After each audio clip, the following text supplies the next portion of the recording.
Good morning to all teachers across Mexico and welcome to the first Jornada REDIBAN. We're very excited to have you all with us. I hope you all had a restful night and are ready to learn from the very best, believe me. My name is Helder Gonzalez and it is my pleasure to be your host for this event organized jointly by COSAC and the British Council. Before we begin, let me remind you of our house rules and some important information. We are streaming these sessions live on the British Council Mexico YouTube channel. If you're unable to join the sessions live, you can watch them later in the same links provided in the program. To get your proof of attendance, we will ask you to answer a survey at the end of the event. That is tomorrow after the last session. Please make sure the information in the form is accurate. Be very careful to spell your name, surname, and email address accurately because we won't be able to correct any mistakes. Please be mindful of the information you share in the chat. The chat does not serve as a registration medium, so please do not share your personal information there. Finally, it's very important to mention that everyone is welcome to post comments and questions in the chat. Make sure you communicate with respect and in a positive manner. Our objective is to support your professional development and provide you with tools to enhance your teaching practice. Please bear in mind that harmful or aggressive comments will not be tolerated. I'm seeing a lot of people here joining us from all over the country, from different states. Welcome, teachers. Welcome, Teacher Berenice, Teacher Benjamin, from Tuxtla, from Guanajuato, from all over the country. We're really excited. We're delighted to have you here and everybody else joining in the coming moments. Thank you so much for your participation and for your presence here today. So now, without any further ado, let's welcome Liliana Sanchez, Head of English and School Education of the British Council Mexico, to officially inaugurate the first Jornada REDIBAN. Thank you, Liliana. Thank you very much, Helder. Good morning and welcome to this first Jornada REDIBAN. At the British Council, we are proud to be collaborating with the Coordinación Sectorial Académica, COSAC, in this important initiative to support the teaching of English in Educación Media Superior. Some of you may be familiar with our work, but those of you who don't know us very well, let me tell you and share a little bit about us. British Council teams around the world support peace and prosperity by building connections, understanding, and trust between the UK and the countries worldwide. And Mexico is not the exception. The way we do this is by engaging with the most important areas of human connection: arts and culture, education, and English language. Today's Jornada is an example of this. Although this is the first Jornada REDIBAN, the British Council has wide experience and knowledge in this delivery modality. We have worked with basic education PRONI for 6 years already, and we are preparing the delivery of their 7th edition of a Jornada Nacional. So we know how to do this, but for you, this will be the first one. And the content has been very carefully curated to meet your sector needs. There will be useful ideas, tools, and recommendations for your work in the classroom. And of course, there will be very important messages from COSAC. So be very mindful of the chat box when messages pop up. I want to thank all the teams behind the scenes. You don't see them, but they make this possible. From the production team to the project management team, our splendid masters of ceremony, and our speakers. They are the ones that make this happen. We sincerely hope that you make the most out of these 2 days of Jornada REDIBAN. Welcome, everybody. And let's get the ball rolling. Thank you, Helder. What a powerful welcome. Thank you so much, Liliana. Now, are we ready to start learning together? Let me welcome our first speaker, Maestra Yolanda Araceli González, Director of English at Coordinación Sectorial Académica o de Secretaría de Educación Media Superior, CEP. Ms. Yolanda is originally from Zapopan, Jalisco, and holds a bachelor's degree in communication and a master's degree in contemporary linguistic studies. She has more than 25 years of teaching experience across all levels of education, with a particular focus on English for academic purposes. Her session today will introduce the 2025 Marco Curricular Común para la Educación Media Superior, or English Language Curriculum, MCCEMS, and will also introduce the Red de Docentes de Inglés del Bachillerato Nacional, REDIBAN. Welcome, Ms. Yolanda.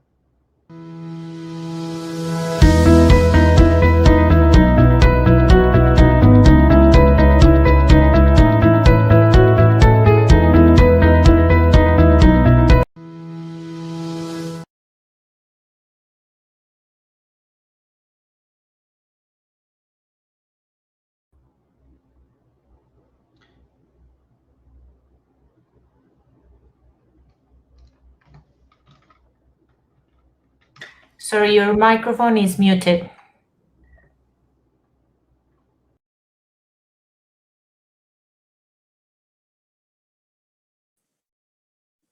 Good morning, everyone.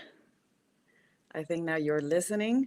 I'm very sorry I had my microphone off. I'm very, very happy to be here today. I'm very excited to be sharing this space that we are creating together. For my presentation, I will use Spanish since everything that I'm going to be talking about at the beginning will be about the new program of English under the Marco Curricular Común para la Educación Media Superior, MESEMS Modelo 2025. Solamente en este espacio voy a hablar en español para que podamos tener un marco de referencia bastante claro, todas y todos, con respecto a nuestro programa de inglés. Bueno, ya me presentaron, sin embargo, me gustaría presentarme con ustedes.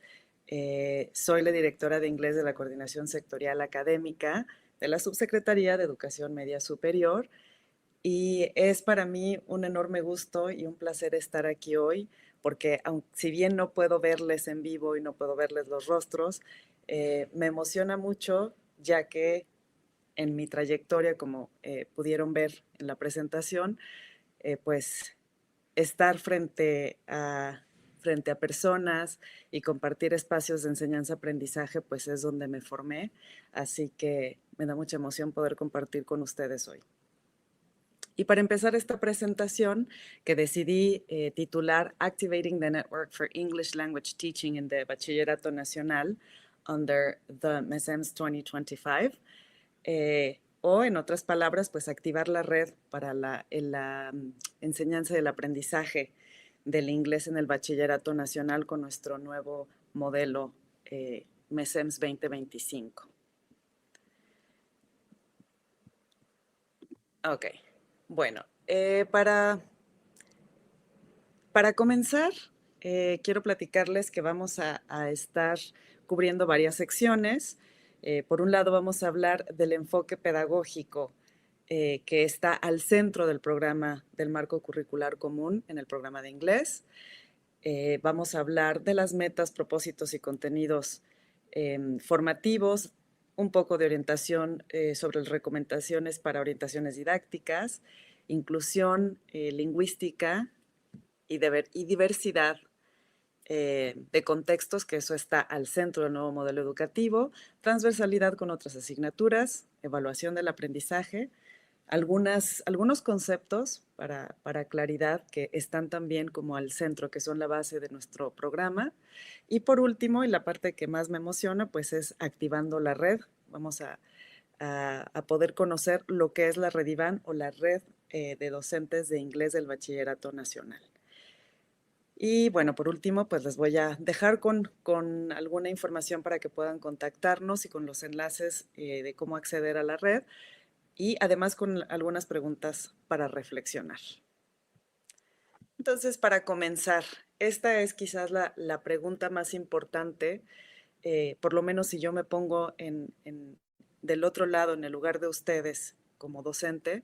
¿Por qué cambia el programa de inglés? ¿Qué pasó para que hubiera esta actualización en el programa? Pues bueno, básicamente en el nuevo modelo educativo 2025, lo que se tomó en cuenta y lo que se tomó como referente fue un diagnóstico nacional con estudiantes, docentes y autoridades.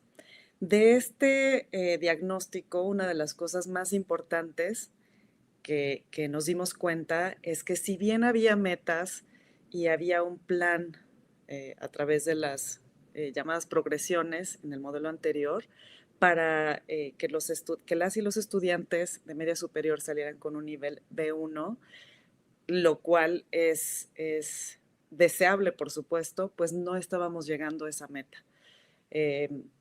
Quizás el programa enfrentado a la realidad de las aulas no estaba pudiendo lograrse en general. Esto fue obviamente a partir de este diagnóstico que se hizo, en el que participaron, como ya les comenté, estudiantes, docentes y autoridades. Bueno, entonces, a partir de eso, quisimos poder aterrizar de una manera más accesible, en el sentido de que si bien no es como tan ambicioso, es decir, no estamos queriendo llegar a un B1 o elevándolo a un nivel B2, lo que sí queríamos es que lo que sea que se hiciera se lograra con unas bases sólidas.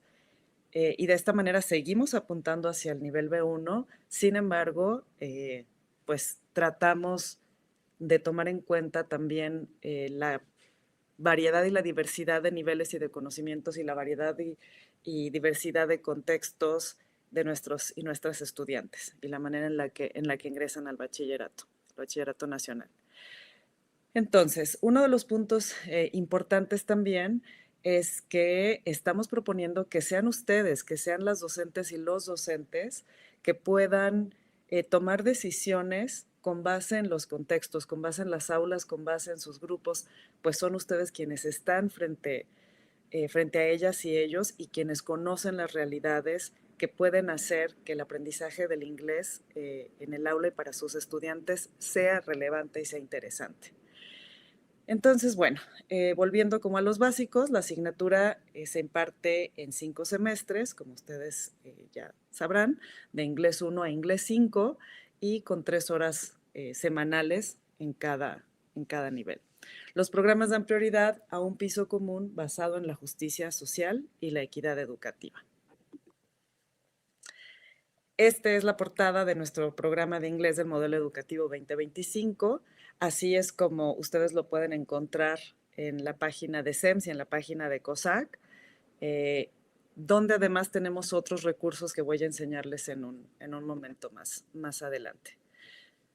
Por si hay personas que apenas se están integrando a esta jornada, la razón por la que estoy hablando en español es precisamente porque los temas que vamos a tocar, que tienen que ver con el programa y con las decisiones detrás del programa, pues es importante que queden claras, y el programa en sí pues está hecho en español.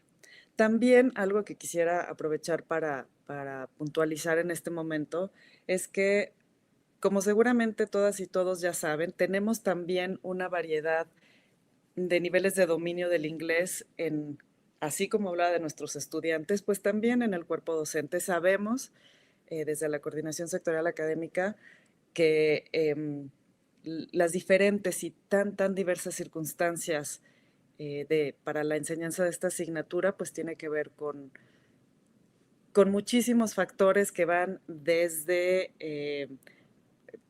si tienen algún docente que da otra asignatura, pero también puede dar inglés, etcétera. Bueno, todas estas situaciones que ustedes ya conocen. Entonces comprendemos también, y no solo comprendemos, lo sabemos porque afortunadamente, y les doy las gracias, pues muchos y muchas de ustedes participaron en el diagnóstico nacional, en la prueba que realizamos con el IFSET, para saber más o menos en dónde nos encontramos.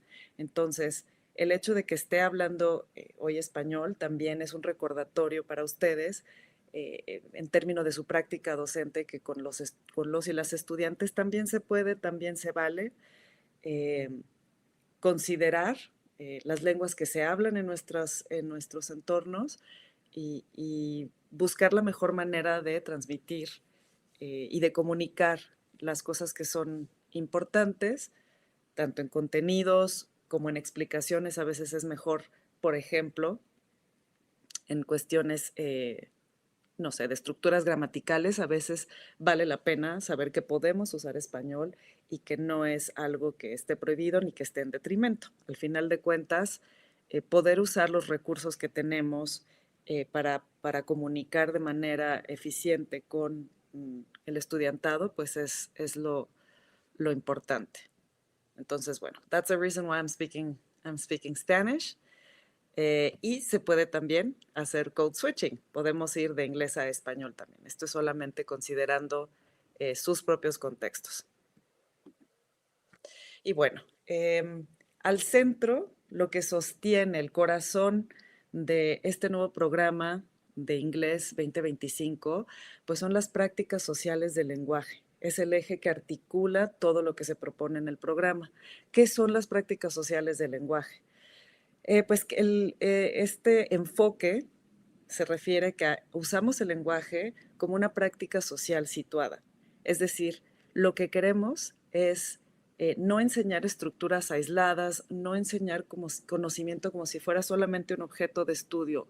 La lengua, en este caso el inglés, no como un objeto de estudio, sino como algo real y algo relevante para que las y los estudiantes puedan interactuar, reflexionar, conversar y comunicar lo que ocurre en su realidad. Además de las prácticas sociales del lenguaje, y que también está vinculada a ello, es la justicia lingüística, o son la justicia lingüística y la interculturalidad. ¿Esto qué quiere decir? En este punto me gustaría mucho destacar también que dentro de todo el marco, del marco común con todas las asignaturas, lo que estamos buscando es poder lograr dar una educación equitativa con igualdad de oportunidades de aprendizaje. En este sentido, lo que nosotros proponemos en el programa de inglés es fomentar el plurilingüismo y el diálogo intercultural. Es decir, no se trata ni de borrar ni de pues no solo borrar, pero reprimir incluso a estudiantes al uso de sus lenguas maternas, el reconocer que en México hay una realidad plurilingüe que es además muy diferente en las distintas regiones del país y en las distintas, con los distintos contextos, tanto urbanos como rurales, como fronterizos, etcétera, pues es algo que debemos de tomar en cuenta a la hora de acompañar hacia los estudiantes en el aprendizaje del inglés. Aquí un punto también importante es que desde lo que conocemos o lo que llamamos conciencia lingüística, reconocer que en nuestros salones de clases hay estudiantes que hablan como lengua materna no el español, sino alguna lengua originaria o lengua indígena, y que han tenido ya que aprender el español como una segunda lengua o como una lengua adicional. Esto les da incluso una ventaja, es decir, cuando nosotros aprendemos, en el caso de docentes de inglés, cuando nosotros aprendimos inglés, incluso antes de aprender a enseñar inglés, tuvimos que pasar por ciertos procesos que nos ayudaban a hacer comparaciones entre las lenguas. Todos estos procesos, pequeños procesos que se van haciendo cada vez más conscientes mientras uno está adquiriendo una lengua, y que hacen que tenga sentido y que después realmente se adquiera y no solamente se quede como un aprendizaje que se memoriza o que se entiende, pero que no se puede usar y no se puede poner en práctica. Entonces, la propuesta es aprovechar estos contextos de estudiantes que podrían tener como lengua materna otra lengua. Incluso habrá regiones, y seguramente más de alguno aquí sabrá o estará pasando por la experiencia de tener estudiantes quizás de estudiantes que hablan como primera lengua el inglés, puesto que nacieron o crecieron alguna parte de su vida en los Estados Unidos, que es lo más común por la cercanía con México, y que de pronto sus padres tuvieron que regresar y ellos tuvieron que ir a la escuela en México y no, o sea, tienen que insertarse a la escuela en México, en donde se habla predominantemente español, y para ellos ese encuentro también con una lengua de instrucción distinta a la que estaban acostumbrados, pues es otra realidad que tampoco podemos descartar, que quizás no sea lo más común, pero que también existe, y que si eso ocurre en mi propio salón de clases, pues es lo que yo tengo que ver y lo que yo tengo que aprovechar como recurso para poder aprovechar todas las circunstancias y que incluso ese entorno no solamente yo pueda adaptar la forma de impartir la clase, sino aprovechar también esos recursos en el beneficio de todos, ¿no? De manera comunitaria, en la comunidad educativa. En ese sentido es que el docente solamente es un mediador intercultural, es decir, que facilita las experiencias de aprendizaje, pero no solamente transmite, no solamente usa explicaciones gramaticales, traducción, sino realmente pone al centro lo que sea relevante para las y los estudiantes, para que así pueda ocurrir un aprendizaje significativo y colaborativo. Esto precisamente porque, como sabemos, pues el aprendizaje ocurre cuando las situaciones son relevantes, son significativas, y en comunicación, cuando se socializa, es cuando ocurre realmente el aprendizaje. Y bueno, en nuestro programa tenemos una progresión gradual de niveles, como les contaba un poco al inicio, que va desde el inglés 1 a inglés 5, y que consideramos que en inglés 1 estaríamos con el nivel A1, con estudiantes que podemos tener como true beginners, y estudiantes que obviamente ya han tenido un contacto con la lengua y que van a tener necesidades diferentes. En ese sentido, también pues es indispensable recordar que tenemos que saber dónde están nuestros estudiantes para poder adaptar y para poder hacer ajustes, ya sea que cuando no lo que estamos nosotros enseñando no es suficientemente retador como para realmente interesar y motivar a un estudiante, pues también ahí tener siempre tener en mente y tener las posibilidades y recursos para poder hacer estos ajustes y estas adaptaciones. En el nuevo programa, en cada una de las asignaturas, desde inglés 1 hasta inglés 5, tenemos lo que va a ser el compass, se me olvidó la palabra compass, seguramente ustedes se están acordando en este momento, es más, los voy a leer en el chat. Lo que va a dirigir, lo que nos va a marcar el rumbo, porque no me acuerdo de la palabra en español, lo que nos va a marcar el rumbo hacia dónde queremos llegar. La meta educativa es ese lugar al que queremos llegar, y los propósitos formativos nos van a ir dando los pasos. Brújula, muchas gracias, ya lo leí por fin en el chat. Es nuestra brújula para poder llegar a ese lugar, y los propósitos formativos son los pequeños pasos que vamos a ir dando. Son como las indicaciones para llegar hacia esa meta educativa. Esto todo lo pueden encontrar en el programa. Voy a leer solamente la primera, porque además aquí hay algo que quiero comentarles, por si algunos no lo habían notado. Yo espero que muchos y muchas lo hayan notado ya. En el programa decidimos poner títulos a cada una de las asignaturas que tuvieran algún sentido, no solamente con los contenidos, pero también de alguna manera un poco más lúdica, por decirlo de alguna manera.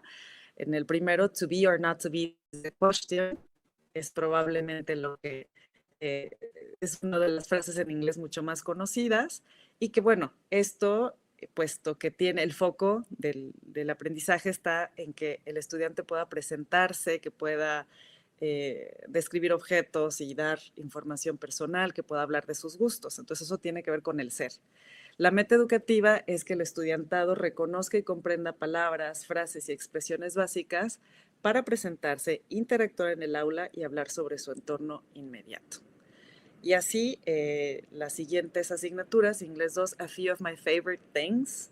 A ver si alguien adivina What We Wear, We Share, de qué se tratan estos títulos. Should I Stay or Should I Go? And We Are the Champions. Tienen por ahí una referencia musical, por decirlo de alguna manera, para darles ahí un pequeño cue, una pequeña pista. Ok.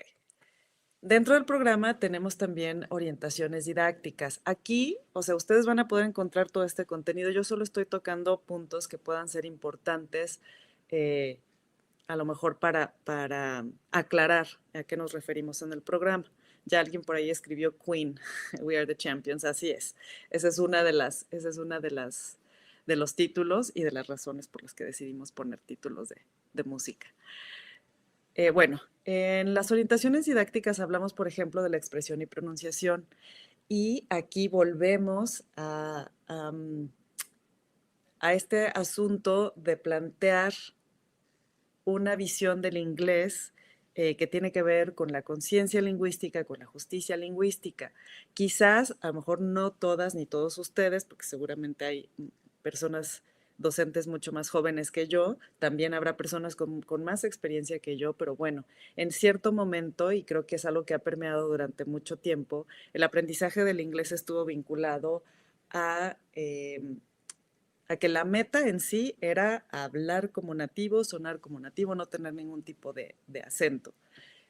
Y esto es algo que no es lo que estamos proponiendo en el programa de inglés, porque como sabemos ahora la forma en la que realmente se usa el inglés y de ahí la importancia de querer darles esta posibilidad a nuestras y nuestros estudiantes de aprender la lengua, es que es una lengua franca que nos da la posibilidad de comunicarnos en diversísimos entornos, situaciones y con personas de cualquier parte del mundo. Es una lengua de encuentro.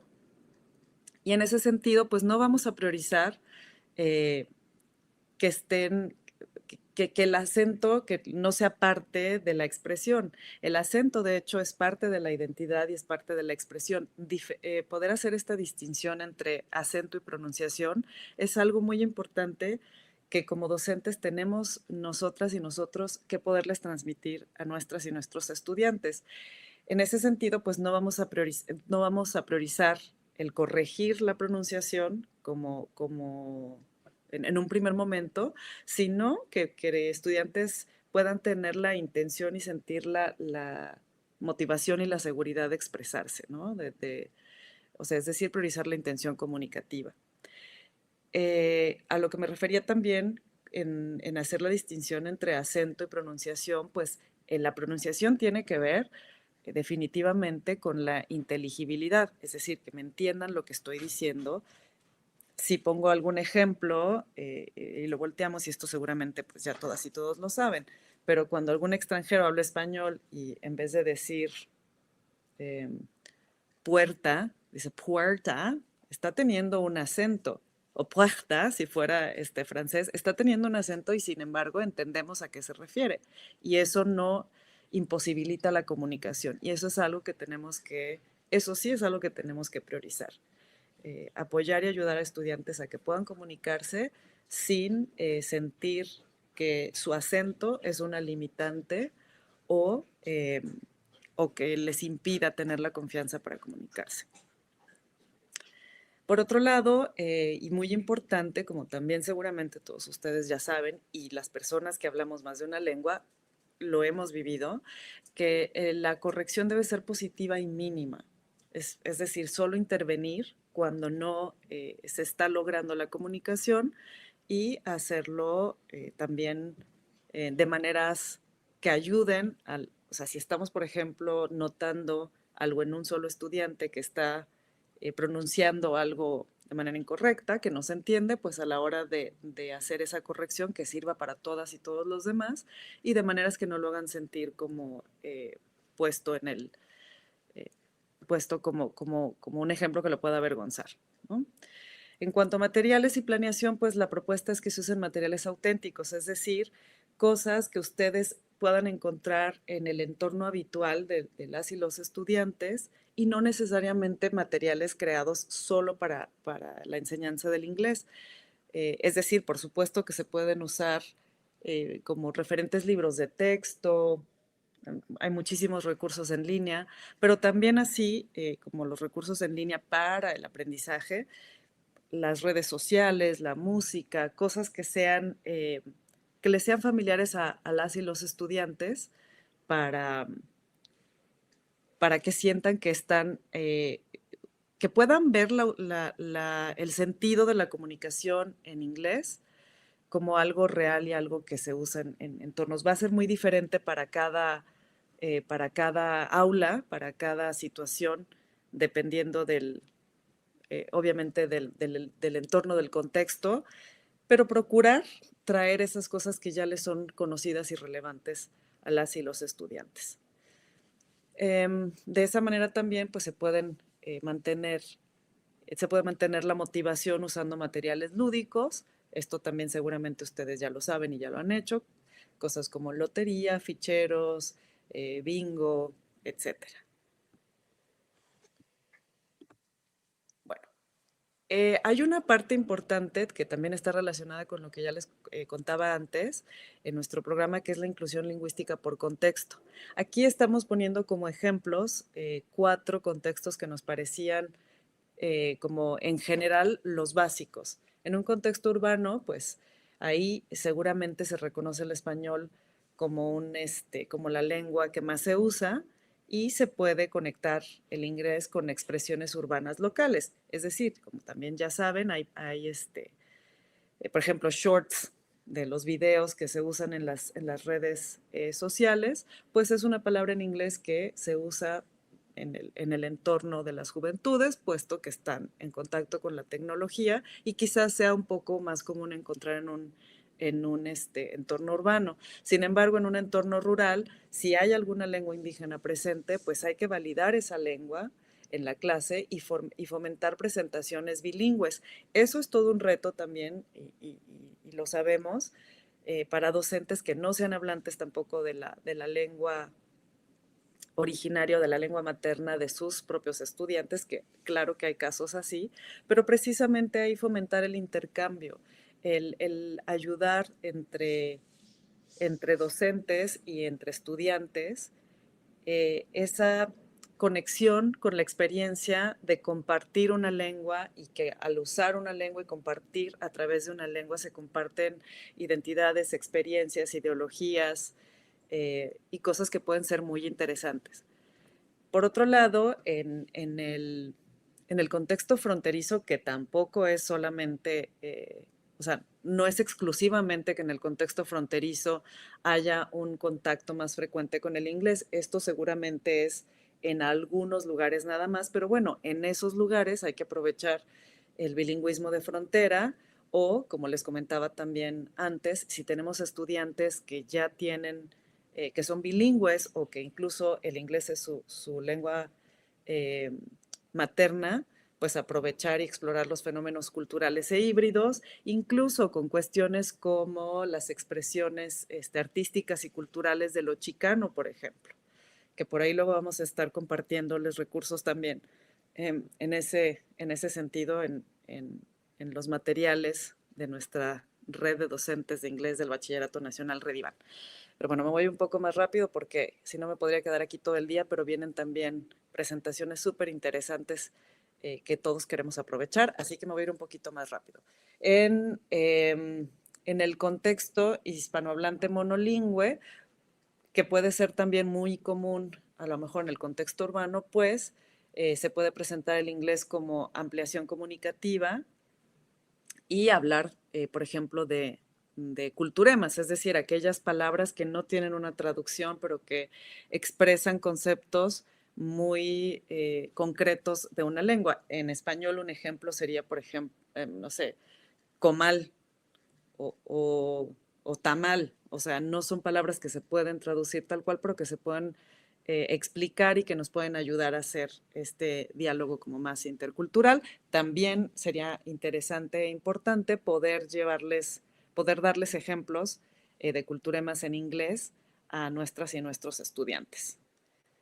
Se me ocurre, por ejemplo, tea time o brunch, que ahora ya también en algunos lugares en México se conoce el brunch, que es una combinación entre breakfast y lunch, pero bueno, que en realidad no existe una palabra para traducir ese concepto al español. La transversalidad, este es otro punto importantísimo al centro del modelo 2025. Y esto lo que quiere decir en forma muy simple es el conocimiento no está dividido como en cajoncitos distintos. Si lo pensamos, y cuando digo el conocimiento estoy hablando, por ejemplo, de asignaturas como inglés, pensamiento matemático, conciencia histórica. No es que estén separadas y articuladas. El conocimiento es como si fuera un pastel y los ingredientes son cada una de las asignaturas. Entonces, si bien vamos a tomar quizás un ingrediente en particular, en nuestro caso el inglés, para enfocar como el aprendizaje o la comprensión de lo que es la lengua, eso no quiere decir que se usa de manera aislada, ¿no? Si ese ingrediente es parte de ese pastel en el que el pastel en sí es lo que hace, lo que le da sentido a comprender y a visualizar cómo funciona el conocimiento. Tengo que hacer una suma de ingredientes que sí, se pueden estudiar de manera separada, pero que no tienen sentido si no se vinculan, porque la realidad, pues bueno, está hecha de esa manera. Proponemos transversalizar, por ejemplo, con formación socioemocional, que es otro de los componentes importantísimos en el modelo 2025, en el marco curricular común. ¿Y esto cómo podría ser? Pues reflexionando sobre violencia de género y discriminación desde el idioma. Si transversalizamos, por ejemplo, con lengua y comunicación, pues se pueden hacer narración de historias de vida en ambas lenguas. Una práctica muy común que quizás la mayoría conocemos es escoger algún personaje de la vida real o algún personaje histórico o cultural o artístico y pues hacer como una trayectoria de vida. Ahí que usaríamos pues, los tiempos narrativos, o por lo menos si es en un nivel más básico, el pasado, ¿no? El pasado simple o pasado continuo. Ok. En cuanto a evaluación, algo muy importante que tenemos que tener súper claro y que yo creo que ya lo tienen, puesto que hay quienes incluso ya empezaron las clases, pero para quienes no, pues la evaluación diagnóstica es nuestro punto de partida, es nuestro pin en el mapa. Un pin está en el punto de partida y el otro está en la meta educativa y entonces teniendo esos dos puntos podemos trazar la ruta, ¿no? Hay que distinguir entre un principiante absoluto o un true beginner que no ha tenido contacto y un false beginner o falso principiante que es quien ya tiene algún contacto y no es que le estamos presentando la lengua por primera vez como si fuera ruso, a lo mejor para alguien como yo, sino que ya hay algún contacto anterior y bueno, con base en eso pues vamos a producir las situaciones de aprendizaje específicas que le sean relevantes a cada estudiante. ¿Cómo podemos hacer la evaluación diagnóstica? Con diálogos, con observación, con listas de cotejo, incluso se pueden hacer exámenes, que si bien la palabra no me encanta porque esto puede asustar un poco a las y los estudiantes, pero sí actividades en las que puedan ellos no solamente mostrarles a ustedes qué es lo que ya conocen, sino ellos mismos hacerse conscientes de lo que conocen y lo que no conocen. Otro punto importantísimo de la evaluación es la evaluación formativa y auténtica. La formación auténtica tiene que ver con el uso del conocimiento en acción, no en la memorización, es decir, en una conversación, en una situación real, aunque sea incluso como role play, es decir, ponemos una situación que podría ser real y ver de qué manera las y los estudiantes pueden resolver esa situación comunicativa. En cuanto a la evaluación formativa, pues es muy importante considerar siempre el proceso. El foco está en el proceso y no necesariamente en el resultado.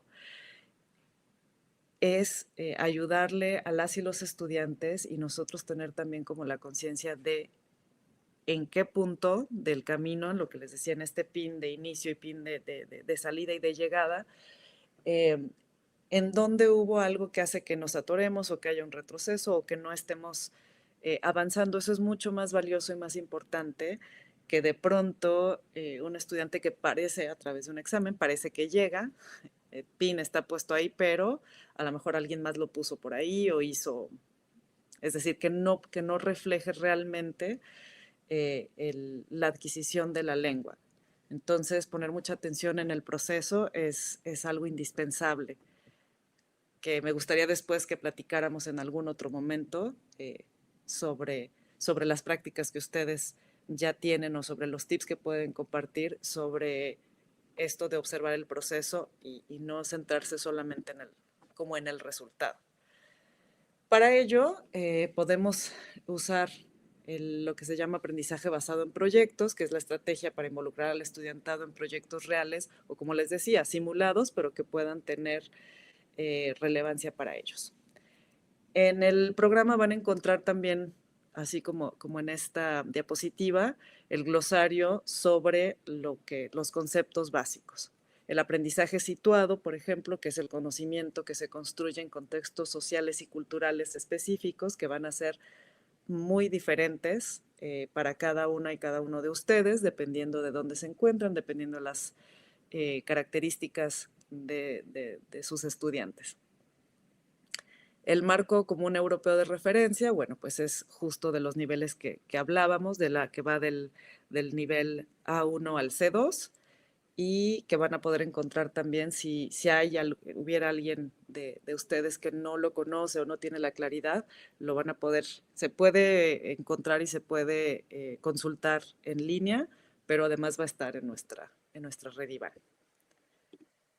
Y bueno, pasamos a la parte más feliz, por lo menos para mí, que es a activar la red, es decir, presentarles lo que es la REDIBAN. Esta primera jornada que estamos muy contentos de poder compartir con el Consejo Británico, con British Council, pues de hecho se hace posible gracias a una colaboración en la que hemos estado trabajando durante un año más o menos, y que nos ha dado también un cierto mapa para poder empezar a tomar acciones concretas y atender las necesidades de nuestro profesorado. Entonces, bueno, la red de docentes de inglés del Bachillerato Nacional es un espacio que se encuentra alojado en la plataforma de desarrollo profesional docente, que de aquí pueden ver la dirección o la página donde pueden entrar. ¿Cómo se hace? Bueno, a través de esta plataforma tiene que haber un registro, una validación y una inscripción. ¿Qué significa esto? Bueno, cuando ustedes dan clic a esta página de desarrollo profesional docente, los va a llevar a esta portada, a esta página de inicio, y ahí tienen la manera de ingresar. ¿Cómo va a ser esto? Pues tienen que hacerlo con su CURP.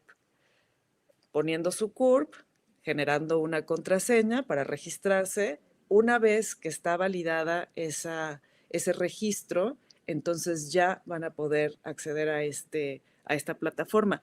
Muchas y muchos de ustedes seguramente ya tienen el acceso a esta plataforma y podrán identificar que ahí pueden ustedes seguir las trayectorias de formación, todos los cursos de formación docente que se ofrecen ahí, como por ejemplo ahora también el ABC de las emociones, y también van a encontrar de hecho un curso sobre orientación de nuestro programa de inglés. Pues bueno, es ahí donde lo pueden encontrar. Aquellas personas que no estén todavía Aquellas personas que no están todavía inscritas, no se preocupen, porque justamente con el registro de esta jornada, por lo cual estuvimos insistiendo y les vamos a seguir insistiendo que es muy importante que aunque ya se hayan conectado directamente, hagan su registro en el link, porque con eso obtenemos los datos para poder apoyarles a aquellas personas que todavía no tienen acceso. La validación, por cierto, es muy importante decirlo, la validación se hace a través de sus subsistemas, a través de sus autoridades educativas. Con el CURP, el proceso, digamos, interno que ocurre es que si ustedes son docentes activos del Bachillerato Nacional, sus autoridades educativas estatales o de subsistemas son quienes hacen esta validación. Bueno, y para continuar, en un momento les voy a mostrar la página. Esto era solamente para que como que tengan tengan claro el proceso de cómo es que van a poder acceder. Alguien me preguntaba hace un momento si estaba abierta a todas las personas. No, la Rediban no está abierta a todas las personas, ni siquiera a todas las personas docentes de bachillerato, porque está pensada para docentes del Bachillerato Nacional. Es decir, si hay docentes de escuelas privadas, por ejemplo, si bien pues son docentes de bachillerato, no obtienen acceso a esta página porque no son docentes que estén en activo en alguno de los planteles del Bachillerato Nacional de cualquier subsistema.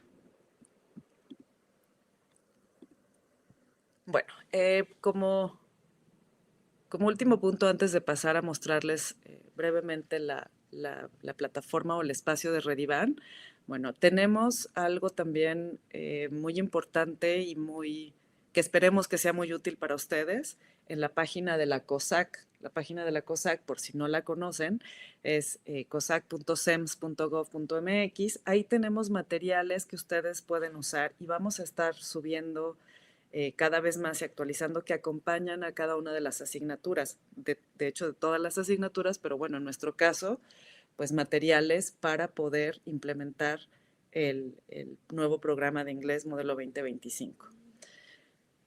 En la segunda es la dirección a donde tienen que ingresar para poder entrar a la plataforma de formación continua docente, donde está alojada la Rediban, y para contactarnos a todo el equipo de inglés, a su servidora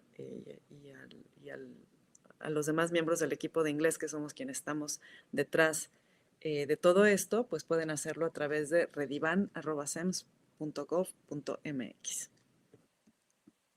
Y ahora sí, voy a mostrarles.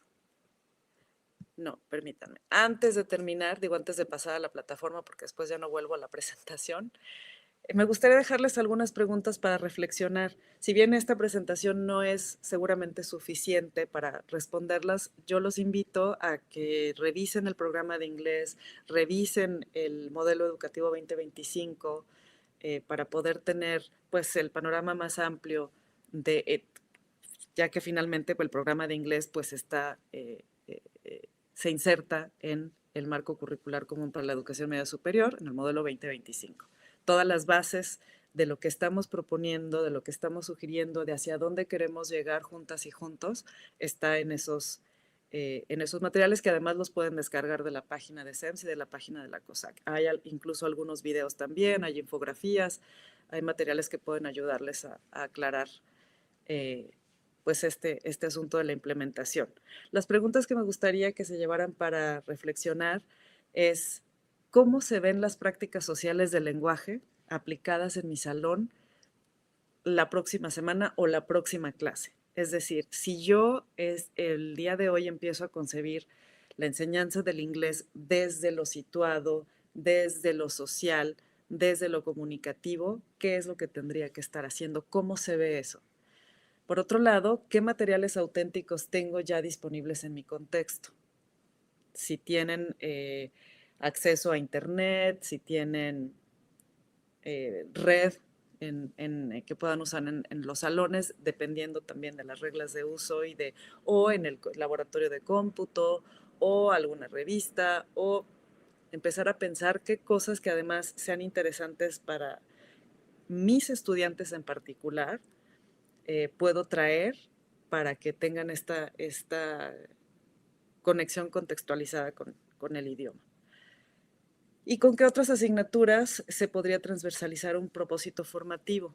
Yo pusimos algunos ejemplos en esta presentación que son los que están en el programa, pero seguramente ustedes tendrán muchísimas más ideas de cómo puede hacerse relevante esa integración, de cómo hacer combinaciones de ingredientes para que ese pastel sea mucho más interesante y relevante para las y los estudiantes. Pensamiento matemático, filosofía, etcétera. Bueno, y por último, ¿qué apoyo necesito para diseñar una evaluación auténtica en mi grupo? ¿Qué me haría falta para poder tener una evaluación auténtica y de qué manera, que ahí amplío un poco más la pregunta, de qué manera aterrizo esto de la formación, de la evaluación formativa?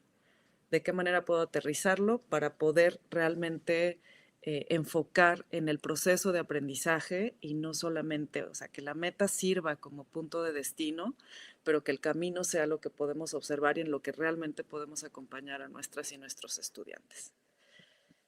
Y por último, ahora sí, voy a compartir con ustedes cómo se ve. Un segundito.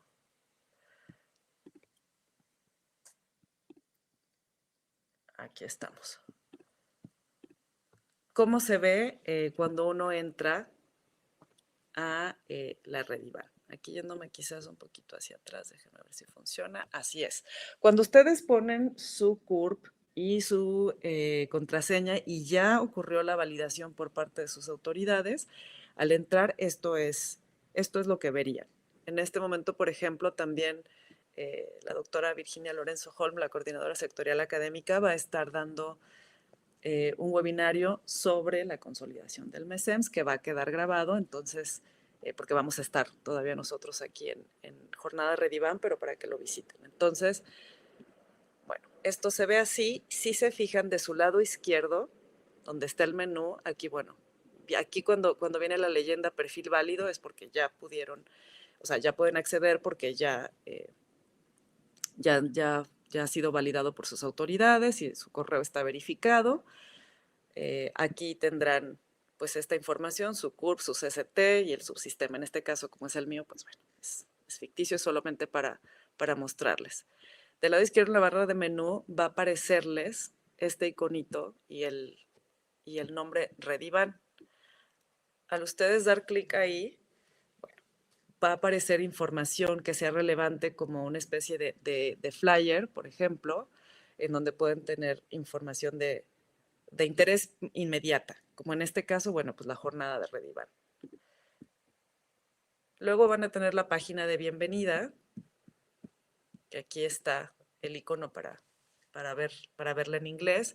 De nuevo, pensamos que es importante que todas y todos puedan acceder a estos recursos, entonces hemos decidido, bueno, que en medida de lo posible estaremos usando español e inglés. Lo que sí es que los cursos, por ejemplo, los materiales, pues seguramente estarán todos en inglés. Pero las indicaciones, las explicaciones y demás seguiremos usando, como se fijan, como pueden ver, español también. En las secciones de nuestra REDIBAN van a encontrar un apartado donde vamos a estar subiendo recursos y permítanme, ahí está. Recursos pensados, ay, disculpen, que pensé que no estaba, porque no había aparecido el recurso como tal. Pensé que no estaba actualizada. Bueno, aquí van a encontrar links,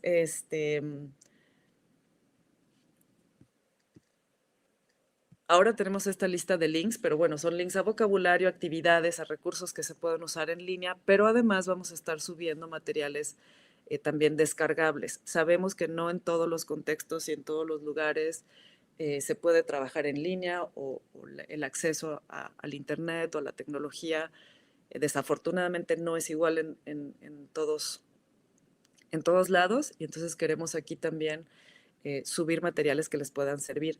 esta sección queremos que se nutra y que se construya a partir también de materiales que ustedes mismos y mismas han creado y han usado y les han funcionado muy bien y que les gustaría pues aportar para que esta comunidad se enriquezca. Entonces, si ya tienen materiales que les gustaría compartir desde ya, por favor háganoslos llegar a rediban@sems.gov.mx. Obviamente vamos a dar el crédito de quién está compartiendo los materiales. Por lo pronto, este es nada más un ejemplo. Pueden encontrar aquí algunas ligas. Tenemos también la sección Our Memories. Esta sección nos encanta porque es donde vamos a poder pues revisitar esos momentos especiales que hemos compartido juntas y juntos, a veces de manera presencial, a veces en línea. Por ejemplo, algunas capacitaciones que hemos tenido en algunas sedes o en la capacitación tan interesante que dio el British Council con el uso de baja tecnología en algunos, particularmente en Chiapas y Oaxaca.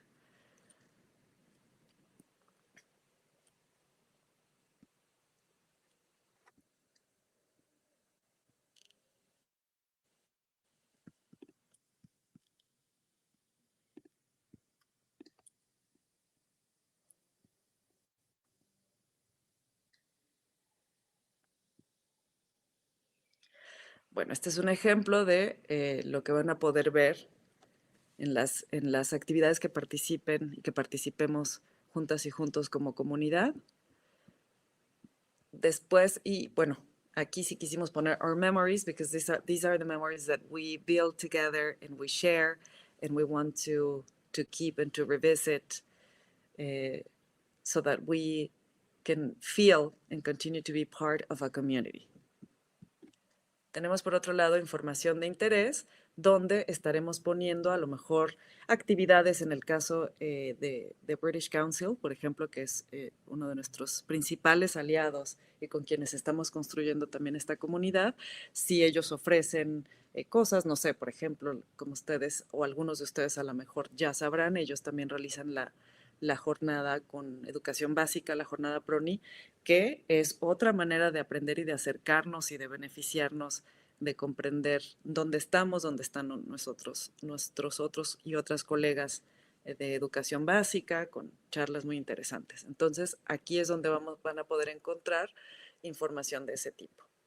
Y por último, en esta última pestaña de cursos, talleres y actividades, aquí van a encontrar, por ejemplo, aquí incluimos ya el programa de esta jornada, porque es lo más reciente o lo que está ocurriendo en este momento, pero también vamos a abrir cursos como este,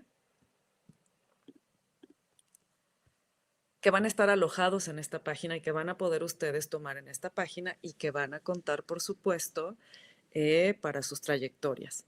Aquí, por ejemplo, el primero que vamos a abrir, y ya les avisaremos en cuanto esté abierto para inscribirse y tomarlo, es un curso de 20 horas dividido en 4 módulos. Y así como este vamos a estar abriendo cursos muy interesantes que más adelante también en esta jornada les vamos a platicar.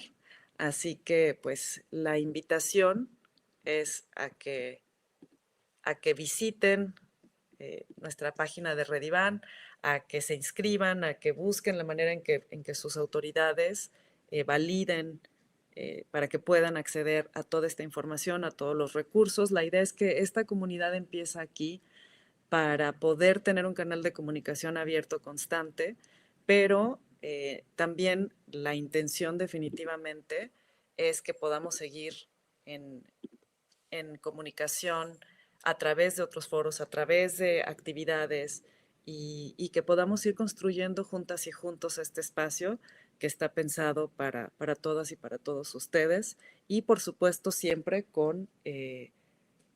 no con la idea, siempre con la conciencia de que quien está al centro de lo que hacemos y no solamente de lo que hacemos, sino nuestra razón de ser en esta comunidad, pues son los estudiantes. Es la educación que queremos nosotros ofrecer las oportunidades que queremos ofrecer al estudiantado, a las juventudes del Bachillerato Nacional. Y con eso en mente, pues todo lo que podamos compartir en este espacio, mejores prácticas, materiales, incluso también la disposición y la voluntad de participar en formación. Estamos también ya trabajando en un modelo de formación de formadores, es decir, de docentes que estén interesados en formarse para poder llevar esa formación, esa capacitación a otros docentes, ya sea de sus subsistemas, de su estado, o el chiste es que esta comunidad sea una comunidad viva, sea una comunidad que esté activa y que pueda tener cada vez más alcance en beneficio de docentes y, ultimately, obviously, in the benefit of our students. Y pues con esto me gustaría cerrar dando las gracias al British Council por todo su apoyo, por las iniciativas, por este trabajo conjunto que hace que hoy esto sea una realidad en la que esperamos que cada vez más y más docentes puedan unirse y formar parte de la comunidad, corran la voz.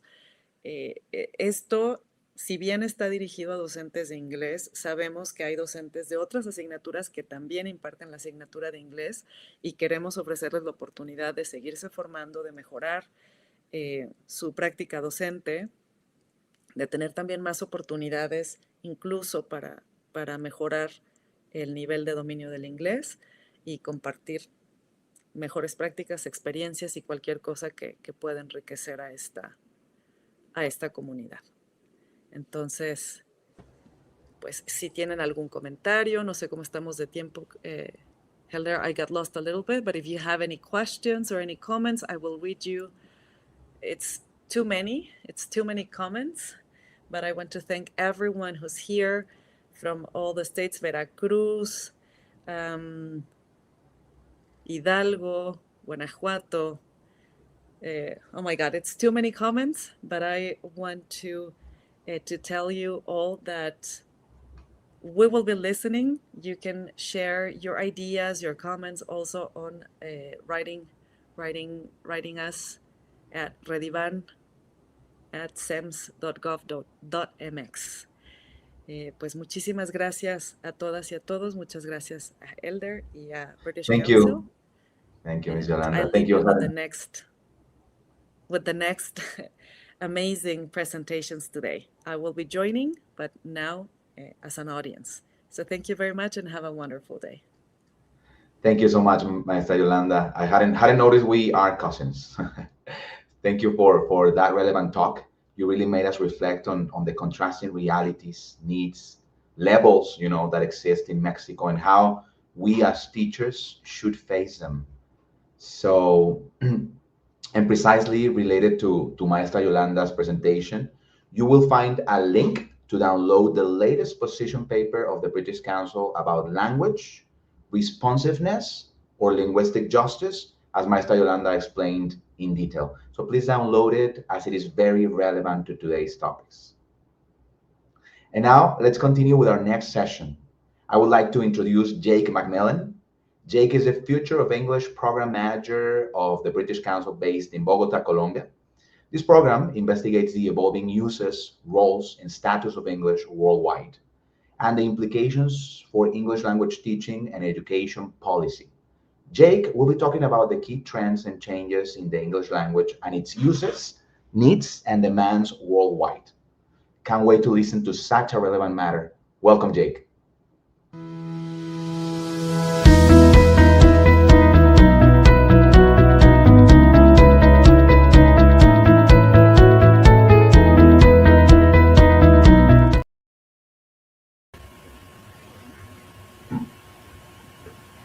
Hello, good morning. It is wonderful to be with you today. My name's Jake Macmillan, and I am the Future of English Program Manager at the British Council. Today, we're going to be talking through some of the latest research that we've been doing, and its relevance for teachers across Mexico. So I really hope it's an exciting session and brings relevant reflections and activities that you can use in your classrooms going forward. But as you can see on the picture today, as part of the Jornada REDIBAN, I'm thinking of each of us teachers as chefs, who we are working in kitchens, trying to find the perfect recipes for our students, to help our students to flourish. So hopefully with this session, we have some ingredients that build on the session from Yolanda before me, and then the wonderful activities we have over the coming 2 days for teachers across Mexico. So jump in, please feel free to add questions as we move forward, and I'll do my best to answer them. So in today's session, I have 3 key objectives for us. The first is looking at the foundations of our research work. Then we're going to explore 3 resources that I think are going to be really useful for you, for your development as teachers, your ongoing development, but also activities that you can use in your classroom with your students from tomorrow going forward. So a really great opportunity there. I want to make this very, very practical. But before we go into that, you're maybe thinking, who is this person on the call from Colombia sitting before us today? Who is Jake? So I'm going to add 6 statements on the screen, and I want you to try and tell me if they are true or if they are false. So, statement number 1, I was born in Scotland. Statement number 2, my first teaching job was at a university. Number 3, I drive an electric car. Number 4, I use ChatGPT to create these sentences. Number 5, I have a sweet tooth.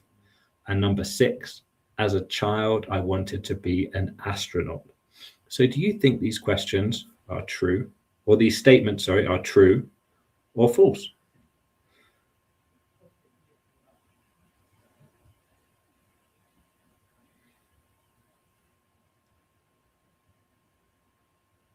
Okay, it's interesting to see some of the answers coming in from the chat. I'm seeing some suggestions that statement number 1, I was born in Scotland, might be true. My first teaching job, I've seen a mixture at a university, was both true and false. All true, possibly. As a child, I wanted to be an astronaut. Number 6, false. Interesting. I'll give you a couple more moments to respond, because it's really interesting, half and half. It's really interesting to see some of those responses come in the 5 minutes you've had to get to know me.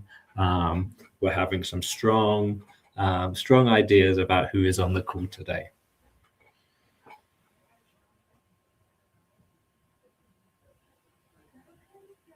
Three are true and 3 are lies. True, false. Okay. Well, why don't I put you out of your misery and reveal to you the answers? So number 1 is false. I was born in London, England, but my surname, Macmillan, is very Scottish. Often, if you see a name or a surname that starts M-A-C or M-C, it is in all likeliness Scottish. But I was not born in Scotland. I was born in London, England. My first teaching job was at a university. This is true. And it was at the Universidad de Guadalajara, Mexico. So for me, it's very special to be connected with you today, as I have that very strong sentimental and professional connection with the UK, with Mexico, sorry, and the UK, of course. I don't drive an electric car. This is false. I ride my bicycle everywhere I can. Bogota is very bicycle friendly. Number 4 is false. I used my incredible intelligence of my own to create these sentences. I do have a sweet tooth. And as I told some friends earlier this week, I also love spicy food. So Mexico is the perfect combination of sweet and spicy. And as a child, did I want to be an astronaut? Of course I did. It looked so exciting to go into space and see the world or see the planet Earth from a different angle, a different perspective. I think it would make things feel pretty incredible. But talking of space, I wanted to introduce a bit of vocabulary. So one of my favorite parts of language, whether that's English, Spanish, or French, is the use of idioms. So how sometimes phrases and ideas can have different meanings depending on the context, or have special meanings. So I wanted to introduce these space-related idioms. On the left-hand side in purple, you can see 5 idioms. And I want you to try and connect them with their meanings on the right-hand side. So what does rocket science mean? Is rocket science to become inattentive or distracted? Is it to be extremely pleased or happy? Or is it something that is very complicated or difficult to understand? And what about those? What do you think? Can you match number 1 with a letter on the right-hand side, number 2 with a letter? I'd be really interested to read you and see your experience with these idioms. And hopefully we're introducing some that you're familiar with and some that are new. Okay, fantastic. We're getting a lot of responses saying rocket science is B, something very complicated or difficult to understand. Excellent work. What about over the moon, number 2, or 3, space out, 4, down to Earth, and 5, shoot for the stars? Can you match these together with their correct meaning? Okay, excellent work, Elizabeth. 2, over the moon, goes with D, to be extremely pleased or happy. I'm over the moon that there's so much participation today in the chat. What about number 3, space out?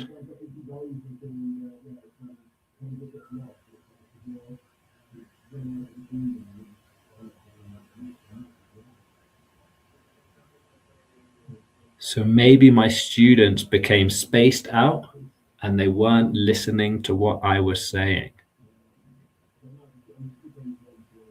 So to space out is to become inattentive or distracted. And it's so wonderful to see this participation in the chat as we go forward. So I'm going to show the information here that connects the idioms with the meanings. So you can have a look at that.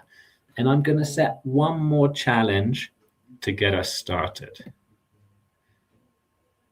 Now, can you try using one of these idioms in a sentence for me and put it in the chat? So you could try using rocket science. You could try using down to Earth, space out, shoot for the stars. Try using this in a sentence.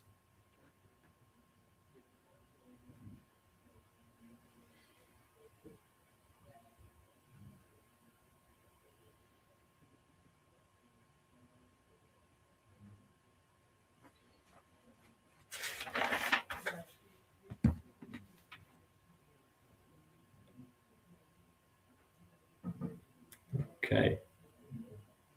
Installing an app is not that hard. It's not rocket science.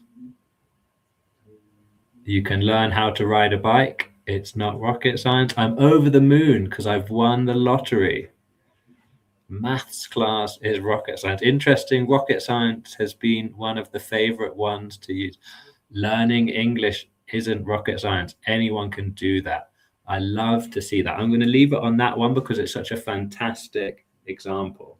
I'm over the moon. I've got a promotion. This is really great to see all of these examples and ideas and putting maybe vocabulary you're familiar with into practice or trying new vocabulary all at once. So thank you everyone for jumping in and getting stuck in. Now I'm over the moon.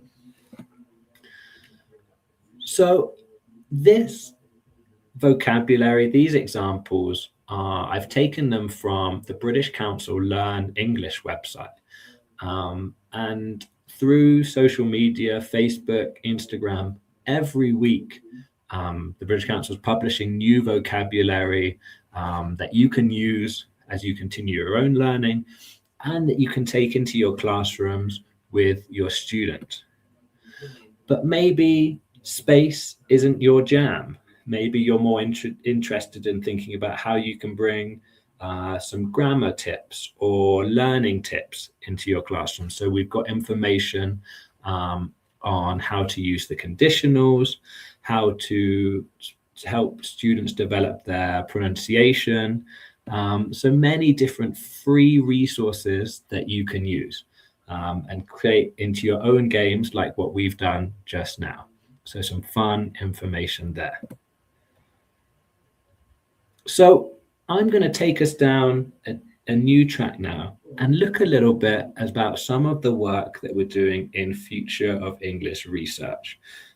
We've had our warm-up, we've looked at the vocabulary and these idioms, and now we're going to come into the world of research, because this is where I currently live and operate at the moment. And I'm really excited to be sharing it with you. In this work, we're looking to shoot for the stars as we understand the changes in how English is being used and how that affects our classrooms and how we can best support our teachers to ensure that students thrive. So we're looking to understand these trends and what they might mean. And then we're looking to convert this analysis and insights into support for activities in the classroom and around education policy, always thinking about how can we improve our teaching, learning and assessment of English. And as it says here, this is a long-term program where we have a research agenda that looks to continue to provide these insights and help us all to be a little bit better and a little bit more informed each day going forward. Our work started during the pandemic with research with different policymakers and policy influencers from 49 countries. We spoke to 92 people, including representatives from Mexico. And this information all went into our initial research called the Future of English Global Perspectives. So through this work, we looked at the analysis and realized there were 8 key themes coming out of the research from what policymakers in Mexico, in Argentina, in Nigeria, in Egypt, in India, in China. There were different topics that were all coming out together in this work. And this work was arranged into 8 key areas. But if you can see on the screen, these areas aren't just sentences, they're questions. They're 8 thematic questions that bring us together in conversation, in discussion, in reflection, like we're having today. Ideas from number 1, like will English remain the world's most sought after language? To number 4, how will teachers remain relevant in future learning systems? And what about question number 5, public and private? Who has the answers? And then something that maybe each teacher and student is thinking, to what extent is employment driving the future of English? So we've put these ideas together as thematic questions that invite us to reflect and explore and continue working on the future of English. But you'll also notice that there are key areas that run through each of the topics. education policy. How does the policy of the federal government, state government, or even my institution, even my school, how does that policy affect the way that my students are learning and I'm teaching? And what about when we think of different stakeholders or different audiences or people that might be relevant? Teachers, students, parents, curriculum designers, assessment centers, technology experts like AI experts. How does that come in? And finally, what about equality, diversity, and inclusion? How can we ensure that every student has the opportunity to flourish in their work and achieve the opportunities that they need, regardless of individual or collective circumstances? So here's an idea of these 8 questions, but I'm interested to hear from you. Which questions do you think are most interesting or most relevant to your work? Or what do you think is missing? Take a moment to maybe answer one of those questions and share your answer in the chat. And I really like the comment here. This is so important, but what's next? That's something key that we're going to be exploring on today's conversation and in future conversations.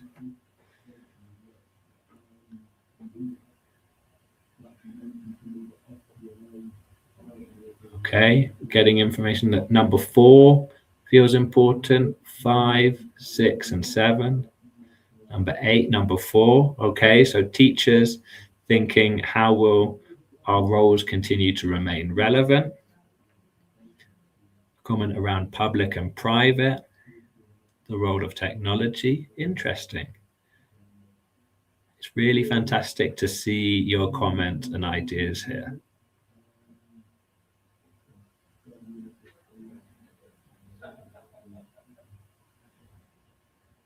Okay. I'm seeing a nice range of responses, and I think almost all of the topics have been touched upon. And it's great also to see question number 2, what role will English play in our multilingual future, come into play there, as how English relates to Spanish, Mandarin, French, but also with the multiple indigenous languages that exist across Mexico, and how we ensure there is a balanced relationship between these languages. Well, I think if this was a voting system, I think number 4 would definitely be the most prevalent one. And something I want to underline in our research is that the role of English teachers continues to be incredibly relevant to this work, very relevant, but it is evolving, it is changing. And of course, many of you will recognize this isn't the first time your role as a teacher has needed to change, but it's an exciting moment to continue evolving and learning new skills and new ways to support your students to thrive, or to support them to flourish. So we think that the teacher will continue to have a very important role. So thinking about this is, as a teacher, and coming into a reflection earlier that around is what is next, is what does this mean for me?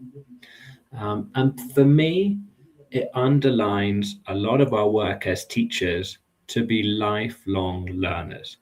The same way that we encourage our students to continue evolving, we must too. So Professor Barry O'Sullivan he's not my boss. He is the boss of my boss. So he's a big cheese here at the British Council. He's a very important person. And Barry says, education forms part of our society. Society is always changing, and as educators, we have a duty to innovate in order to prepare learners for the future. And I strongly agree with Barry.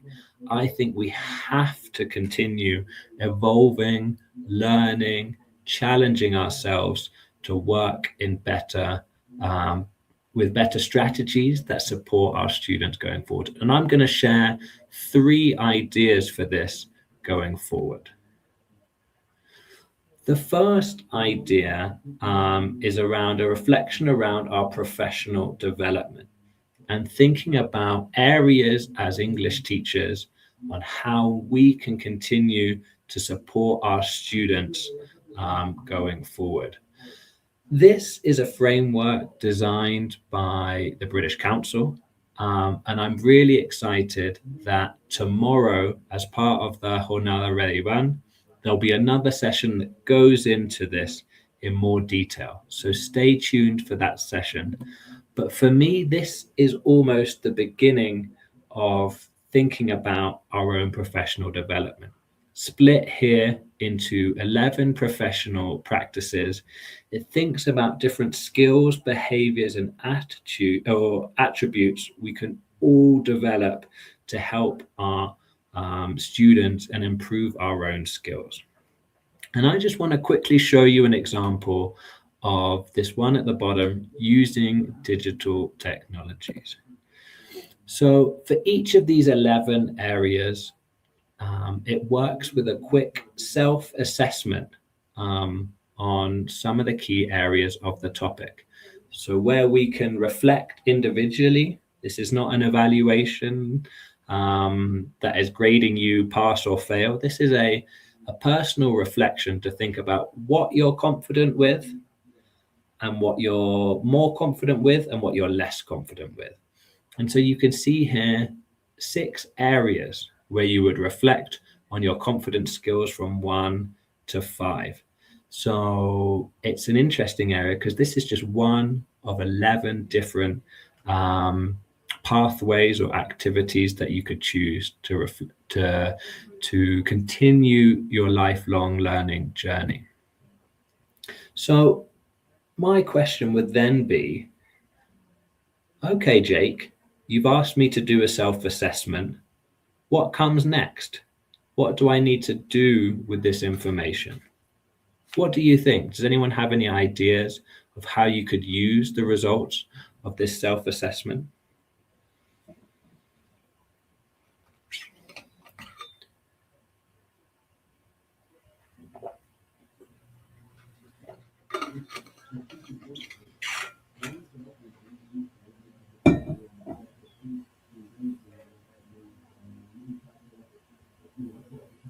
Okay, a suggestion from Elizabeth to improve. Nancy, defining ways to continue learning.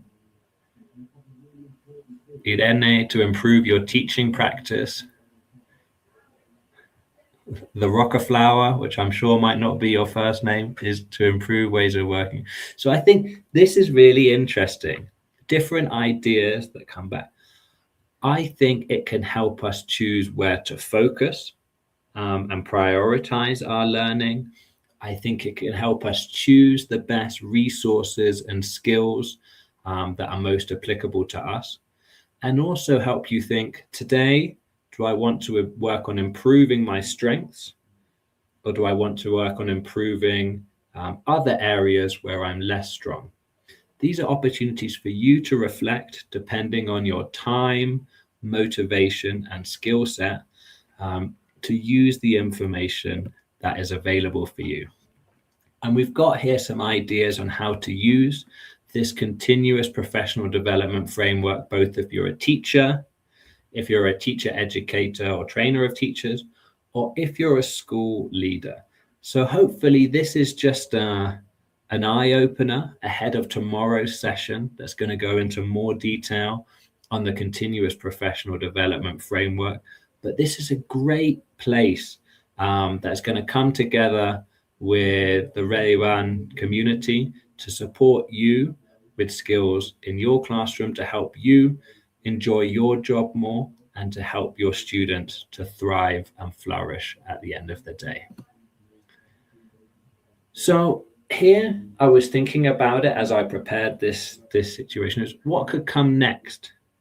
And I thought we could think about community, a challenge, and an opportunity for collaboration. So here we have many teachers connected. We already have a thriving community. But who in your school or your network could help you to improve? Who could you learn from? Who in your school is the tech wizard that has all the skills up their sleeve? Or who do you know that has done a course on formative assessment or pronunciation that could help you introduce new activities to your classroom? How do we make use of this community that already exists? And what about if you identify an area you want to improve? Why not challenge yourself to explore one of these teaching pathways that you see tomorrow in the session, or that we've briefly seen today, and give one a go? And finally, collaboration. Why not choose to study with a friend or colleague? Maybe someone who you took your teacher training program with many years ago, or who you've recently done a course with. Or what about the idea of someone at your school that you could join together and hold each other accountable? You could build a routine to study together and to discuss the content. I liked this. This is how we can use that. I'm already doing this. Have you seen this resource? Great ways to make that practical going forward. So these are just some suggestions from Jake, but I know we've got hundreds of creative, innovative, enthusiastic people on the call that will have other ideas for how to put this into practice. So please enjoy it and make the most of these free resources and being part of this community, this REDIBAN community. So what I want to look at now is 2 resources that might be interesting for your work. 2 very concrete resources that can help you take your teaching work to the next level, and maybe even make it more efficient in terms of using time, and give you an opportunity to explore ways to integrate technology depending on the infrastructure and resources that you have available. So resource number 1, this is specifically designed for English language teachers, and it's all about using artificial intelligence to help you both with classroom instruction and also with this continuing professional development. So this resource, and just to be clear, at the end of this session, I'll be sharing a link to all the resources we've used. But this particular resource has 43 different activities that you could use as English teachers in your classroom as part of your preparation, or even activities with students, or even ideas for your professional development. And I've got some different tips that it has in the work as well. So let's just take an example of one of the activities. Something many of us do in our classrooms is try to create dialogues and monologues that bring English to life. They help us in our lesson planning, and they help us develop new resources that can help students practice reading and speaking. Many of us maybe go to existing websites to download this, or from our textbooks that we maybe have. But what about creating your own dialogues and monologues that can help students? So here, this guide shares an idea of what the description for the activity might be, some instructions for step-by-step of how to carry out the activity, and then also things for you as teachers to reflect on as some of the benefits and challenges. What is something that I need to be thinking about to use this in a responsible and safe way with my students? And there's also some examples of websites that have been recommended as part of the toolkit, both for creating text, but also for maybe creating audio and video. So here we're looking at creating dialogues and monologues, but something else to think about. There are options for then creating questions based on a text. Once you've created your dialogue and monologue, what about creating comprehension questions or discussion questions? There's another option, again, depending on your policies, for you as a learner to create an artificial intelligence practice partner that helps you reflect on your own practice or on developing materials. And even maybe something, if you have adult students, something they could practice on their own.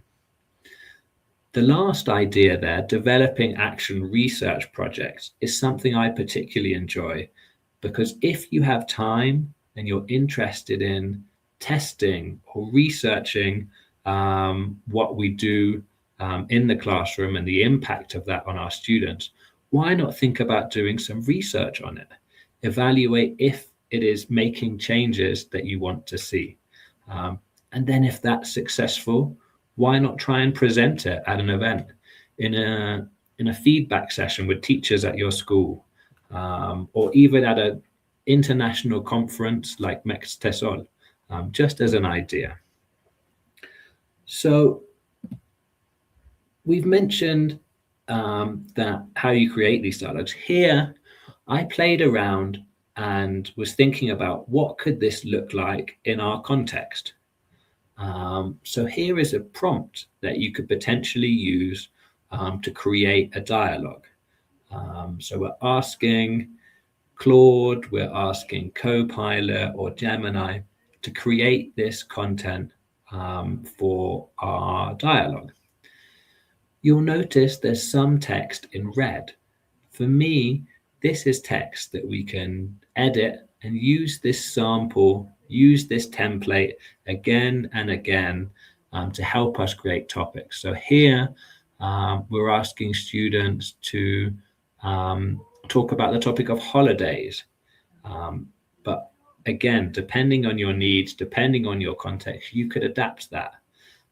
Maybe you want them to talk about hobbies, or you want them to talk about future plans, and you want it to be suitable for B1 level students.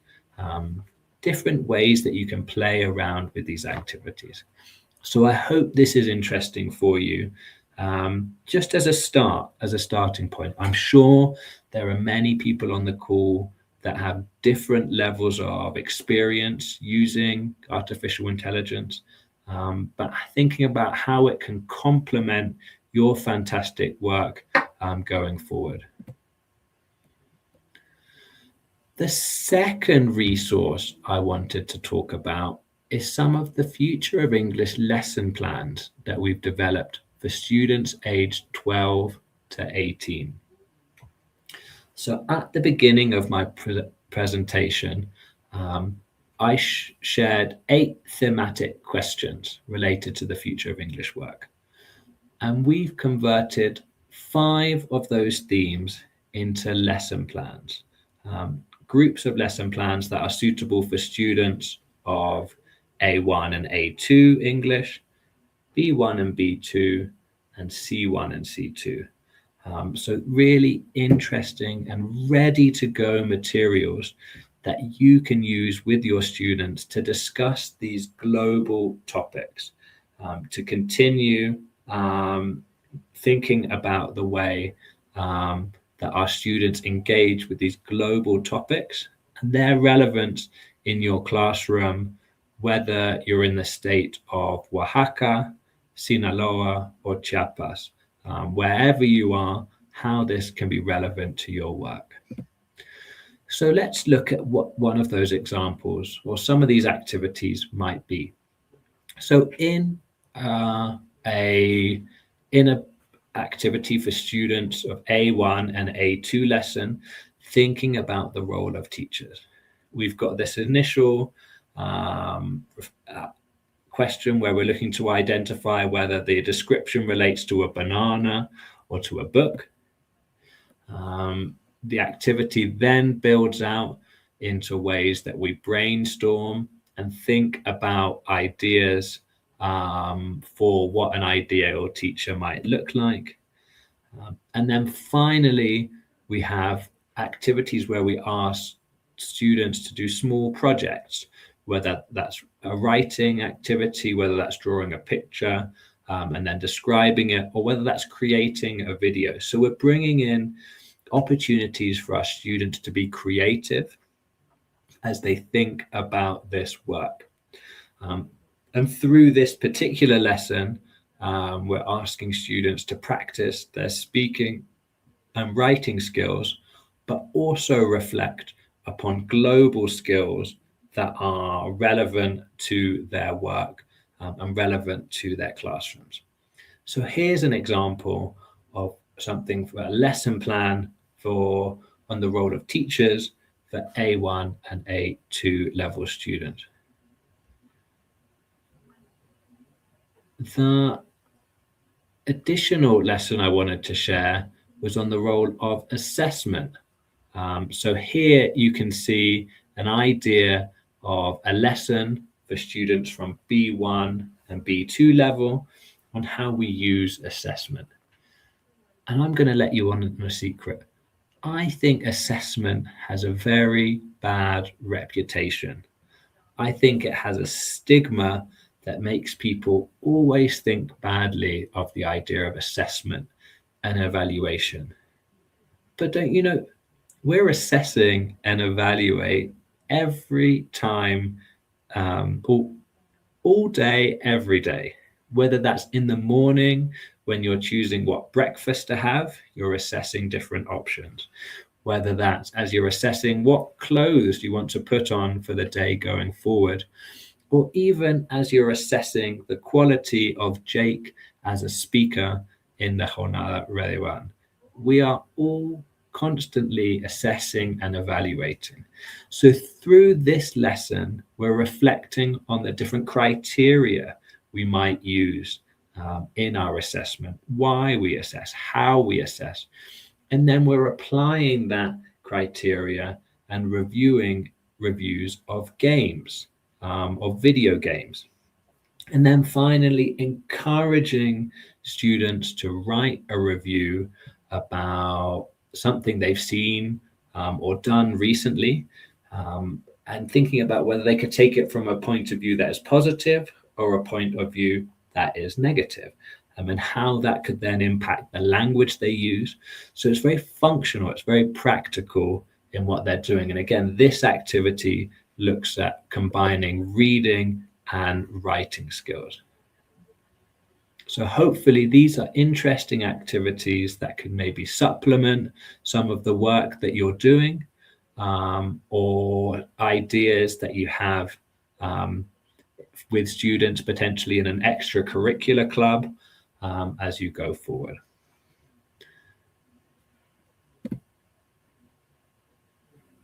So as I mentioned, there are 5 sets of Future of English lesson plans, all on those different topics that we looked at, topics like multilingualism, the relationship between English and other languages, whether that's the use of technology and artificial intelligence, or whether that's the idea of us as a role of teachers, having an open conversation with students about factors that they enjoy as in their teachers that we can think about.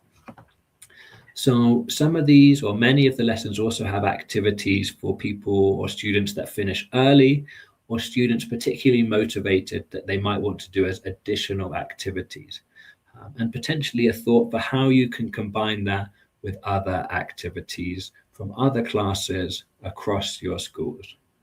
And one note, There's content here for students from A1 all the way up to C2 for students aged 12 to 18. And each idea or each lesson comes with notes for our teacher for how to prepare, a PowerPoint presentation that you could use with your student, and finally a student worksheet for them to record their answers and ideas. So before I finish, I just wanted to say, watch this space, because something very exciting is coming in our research work, which we think is very, very related for the work of teachers across Mexico. We have developed a project called the Economic Value of English, and we want to speak to a number of different people about the role of English, and whether that's from different perspectives about how we could possibly answer these research questions. So the research looks at point of views from policymakers, from people working in the corporate sector, from young adults studying at universities or teacher colleges like escuelas normales, and also from internally at the British Council. We're doing this work in Saudi Arabia, Mexico, and Vietnam, which we think is very exciting work, because this research brings the synergy between ideas from different sectors all together with an idea of analysis of existing research and an analysis of different policy that is in place at a state or federal level. So we're really excited by this work because it's been 1 year in the making, and we're planning to present the work firstly at Mextesol in Puebla in October, but then more generally across the country. And we would really love you to be involved and to think about what this research means for your work, which also might lead to an interesting question. You say we're talking to policy, corporate, young adults, British Council, but where is the voice of teachers? So we would really like to make your voice heard in our research. And we would love it if you could take 5 minutes to share your ideas and insights as part of this important research, so we ensure that the voice of teachers comes through strongly. I'm sharing a QR code on the screen now, and I'll also share it on my last slide, because we would love for you to make your voice heard in the research and ensure the powerful voice of wonderful teachers is shared in what we're doing. So before I close, as I come into the last 5 or so minutes of my presentation, I wanted to share a very personal reflection with teachers on the call today. So, as I mentioned earlier, my English teaching career started in Guadalajara, at the Universidad de Guadalajara, in 2010. And I was very, very lucky to work with Veronica and Carlos, who really set me on the right path to being the teacher and educator that I am today. So as I prepared for this session, I thought, wow, what advice would I give to Jake starting out on his English career back in 2010? I thought about what might be information that my experience today could be used to help an early career teacher. And I thought, idea number 1, continue to explore your students' interests. What gets them talking? what gets them motivated, what gets them engaged, what topics and relevant are useful, and how can you, where the curriculum and the materials allowed, build that into the work that you're doing. But don't just think of your students' interests. Think of your own interests and how that reflects on areas that you want to improve going forward. And as you think about improving going forward, think about clear objectives that you want to achieve, whether that's new qualifications, whether that's online courses in certain areas. Think about what you want to do by when, and then how you are going to use that information going forward with your students. I think also about the topic of being responsible. We talked a little bit about using technology and artificial intelligence, but be responsible about how you use that. And this is important for a number of key reasons, not just when it comes to the safety of our students in online context, but also when considering the real environmental consequences of using artificial intelligence. When is this a good time for me to use it? When is it sensible that I could use my own ideas without using artificial intelligence? So balancing those ideas and being responsible. And finally, without a doubt, this is one of my most important tips, which is to stay curious.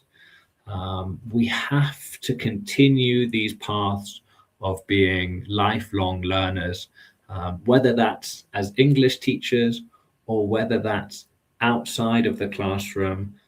We have to be curious enough to ask questions. Why? How? When? And I'm seeing lots of important questions come out in the chat here. Questions about number of hours we should be teaching in our curriculum. Ideas about how to work with large groups of 40 to 50 students per class. Well, if that's your question, the session after me is going to be right up your street. So very important. So we stay curious in what we're doing.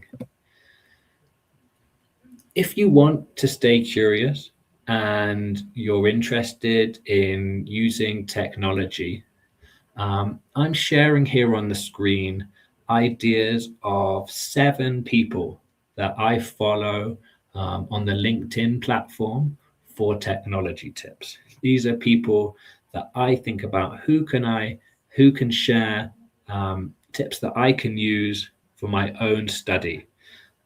So these are really interesting voices, both from Latin America and from outside Latin America, that might be interesting to follow, whether you have Facebook or Instagram or LinkedIn for different technology tips.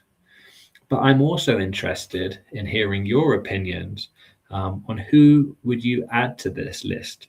Who do you follow for teaching tips or technology tips that might be useful to consider and to have going forward in this work?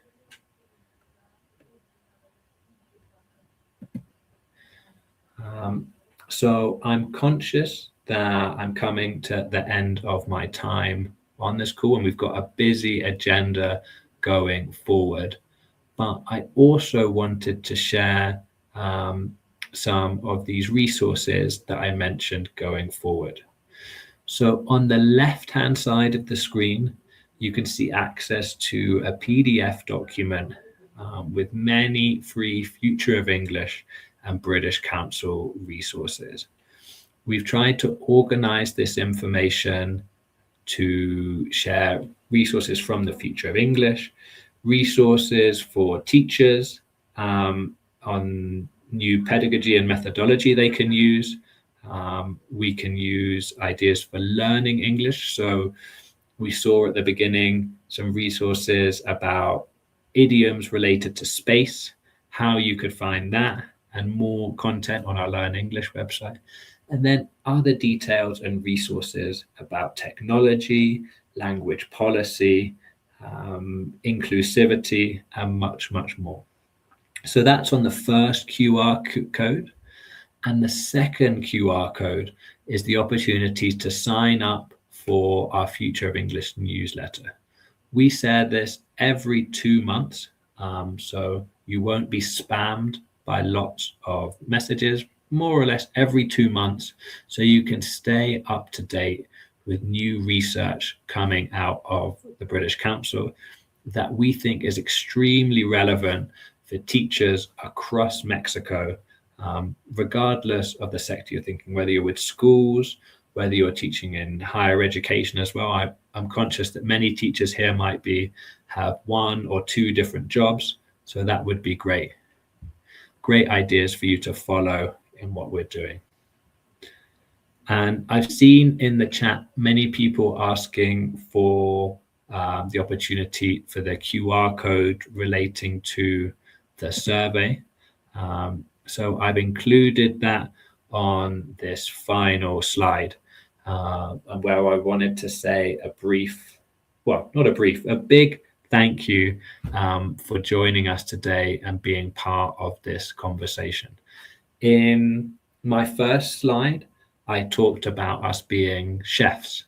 I talked about the teacher having this important role of looking at different ingredients and resources that can help us make the perfect recipe for our students and for our students and in our schools. So I think of this Jornada REDIBAN as like a trip to our local market. We're seeing new ingredients, new ideas. Some of the ingredients ideas we like, some of them we don't like. So you pick and choose what is most practical and useful for your context, for your students' needs, for your technological infrastructure that exists. And stay tuned to some fantastic sessions that are coming up, whether it's the following session today about having engaging sessions with large amounts of students, or ideas that are coming, session tomorrow about low tech, and also using the British Council's professional development framework. So I really hope this has been useful. Thank you for putting up with me today. It's been wonderful to see so much participation and curiosity coming through the chat. I look forward to being part of your learning journey going on. And one final request from me, if you can help us take 5 minutes for this survey, we would be hugely, hugely appreciative, because we really want teachers' voices to be part of the research. So thank you, everyone. Thank you, COSAC. Thank you, British Council, for the invite. And that's all from me. Thank you very much for your session and for being with us today, Jake. There's no better speaker to break down such intricate yet relevant topic. And I think that we can all breathe now, knowing that we teachers are relevant and will remain relevant. No? Please receive a virtual round of applause from all of our audience. And now, for our final session of the day, it is my absolute pleasure to welcome Miss Andreina España. Andreina is an educator, teacher trainer, and educational consultant with more than 25 years of experience in English language teaching and educational publishing. She is co-founder and director of content creation and educational services at CCMP, where she leads curriculum design, materials development, and teacher training projects across Latin America.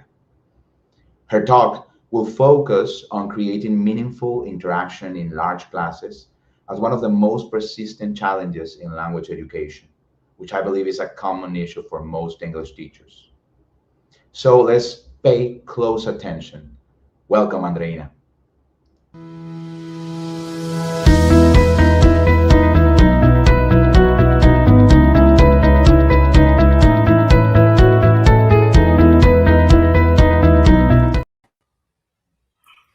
Thank you very much. Thank you, everyone, and thank you for being here today. I'm very excited to be here with you and to share some of my knowledge on cooperative learning, as well as my experience in Mexico and Latin America. Thank you. I just want to check that I can move the slides. Yes, I can. Thank you. So we're going to start today by asking you some questions. As I've mentioned in the presentation, and thank you for the presentation, we have conducted some research into what teachers see as their major obstacles in their classes. And the clear answer to that question was large classes. So I'd like to start by asking you a question. And that is, if you can answer in the chat and tell me, what is your largest class? How many students are in your classes, and what is your largest class? So just place numbers so that I can get an understanding of what we consider a large class for you. So I'm seeing numbers starting to pop up. Wow, I see 50, 53, 58. These are absolutely large classes. 40, 52. So yes, we clearly see that you are struggling with having to manage very large classes, and that is really an obstacle that you find that does not allow for participation to be as much as we would want it to be in our classes. So I'm going to move on to the next slide and ask you the following question. So in those large classes, what becomes the hardest? Is it participation? Is it speaking time? Is it very hard for you to give your students feedback based on the number of students that you have? Is it that it's very hard to monitor all of them at the same time? Is it that it's very hard for you to keep their attention? Of course, is there an aspect of time management that can become a problem? So please share with me what you think becomes the hardest when you have these large classes. So I'm seeing speaking time and feedback. Yes, participation is an issue. Speaking and monitoring is an issue. Attention, keeping students' attention, monitoring. So yes, thank you very much for your answer. So I think that we all agree that having a large class creates many obstacles. And see, some of these that we have here on the screen are the ones that I can quickly think of, but I'm sure that you can think of others. And having to overcome those is quite difficult. So today's talk is about finding ways to increase our students' speaking time, improve on students' participation and equal participation, which, as we know, can also become an issue because we may have students that like to participate more than others, and they're the ones that tend to raise their hands the most, and the ones that tend to take more time in the class where other students don't participate. So we're going to get into these aspects today, and I thank you again for participating and writing in the chat. I'll be asking you more questions. So let's move on. So as I mentioned, when we did this consultancy and we had the opportunity to send you questionnaires, what we heard back from you was that this is an issue for all of you. Having large classes is an issue. What the research showed was that in the SurveyMonkey that you let us know that this was really one of the major issues that you dealt with, and also having multilingual, multi-level students in your class, which is another issue that we could deal with at another time. But today we're going to focus on managing the large classes. So as I said, we found that the class size was a very big problem, and that limited the students' engagement and students' participation. So we asked the question, what practical tools can help teachers create more opportunities for learners to participate in these conditions? And that is the question that I'd like to answer today. Like I said, there are many obstacles besides these, but we're going to try to increase participation, increase speaking time, and increase engagement by using cooperative learning structures.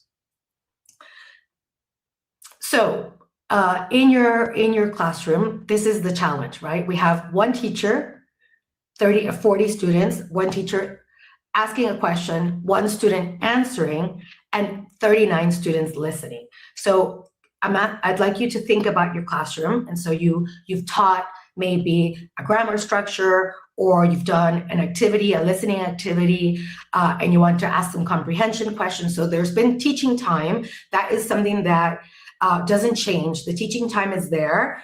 And then you have the challenge of how do you get those 40 students to participate or to interact with each other. So again, this is our challenge. We're standing in front of a classroom of 40 students. We ask a question, that whether that question is, like I said, a listening comprehension question or a reading comprehension question, or a question that we're asking to ensure that students have understood what we've taught in terms of the grammar. And we have that opportunity where it's one question asked, one student answering, 39 students listening. Do we identify with this? Is this something that we see in our classrooms? So I see that some of your answers are that having smaller groups would be a solution, and of course that would be the ideal solution. However, the reality currently is that we have these large groups. So what we're going to look at today are ways to ensure that more participation can happen in these big groups. So there's nothing wrong with the whole class interaction, right? But our goal is to have language practice and have learners take the floor more than just one at a time. So this is what we're going to be trying to do today by learning these new structures and applying these structures to our classrooms. So if we have 40 students, how can we create more opportunities for all 40 to participate? So this is the participation challenge, and this is what the question that we'd like to answer today. And this is where we're going to focus on. So the participation shift is, as I mentioned, we have the challenge of one teacher, many students, one student answering, the rest of the students just listening and waiting for a turn.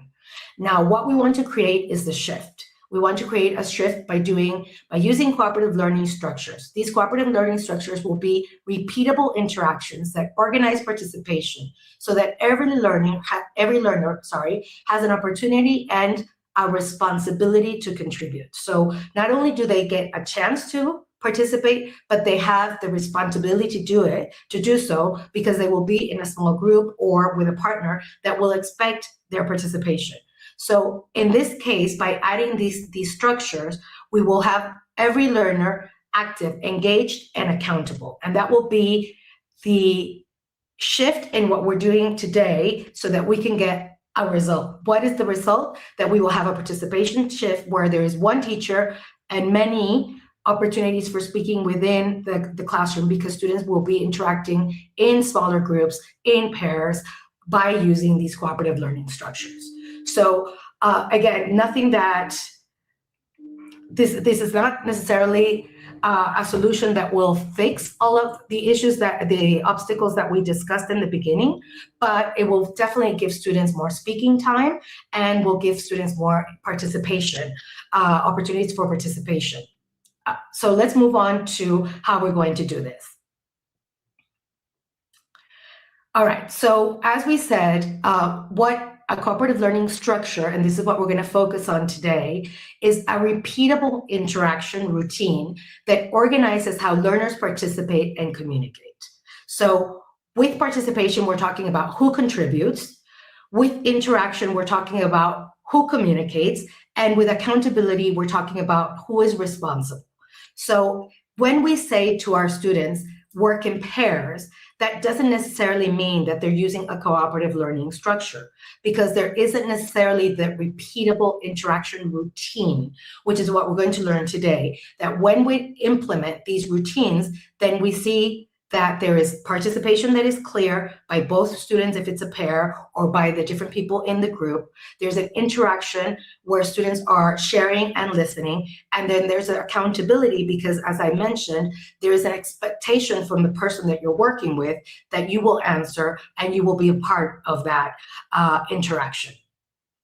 So let's move on and see how we can implement this in our classes.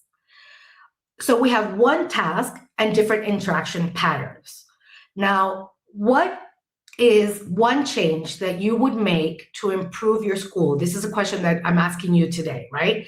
So if I was doing this in a whole class as one teacher asking one question to and having one student reply.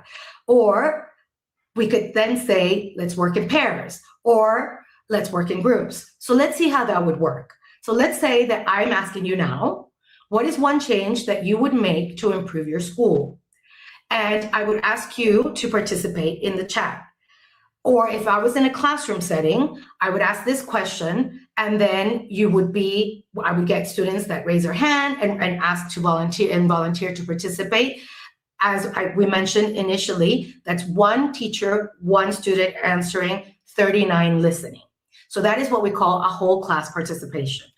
Now, when we refer to a pair or a group work, we are asking students to participate, and we say, talk to your partner about what you could do to improve your school, or talk in your group about how you could do this. So again, this is a pair or group work activity, but it's not a structured activity. And this is what we'd like to discuss today, how we can structure activities so that these work in a way where we can ensure that there is more participation and equal participation.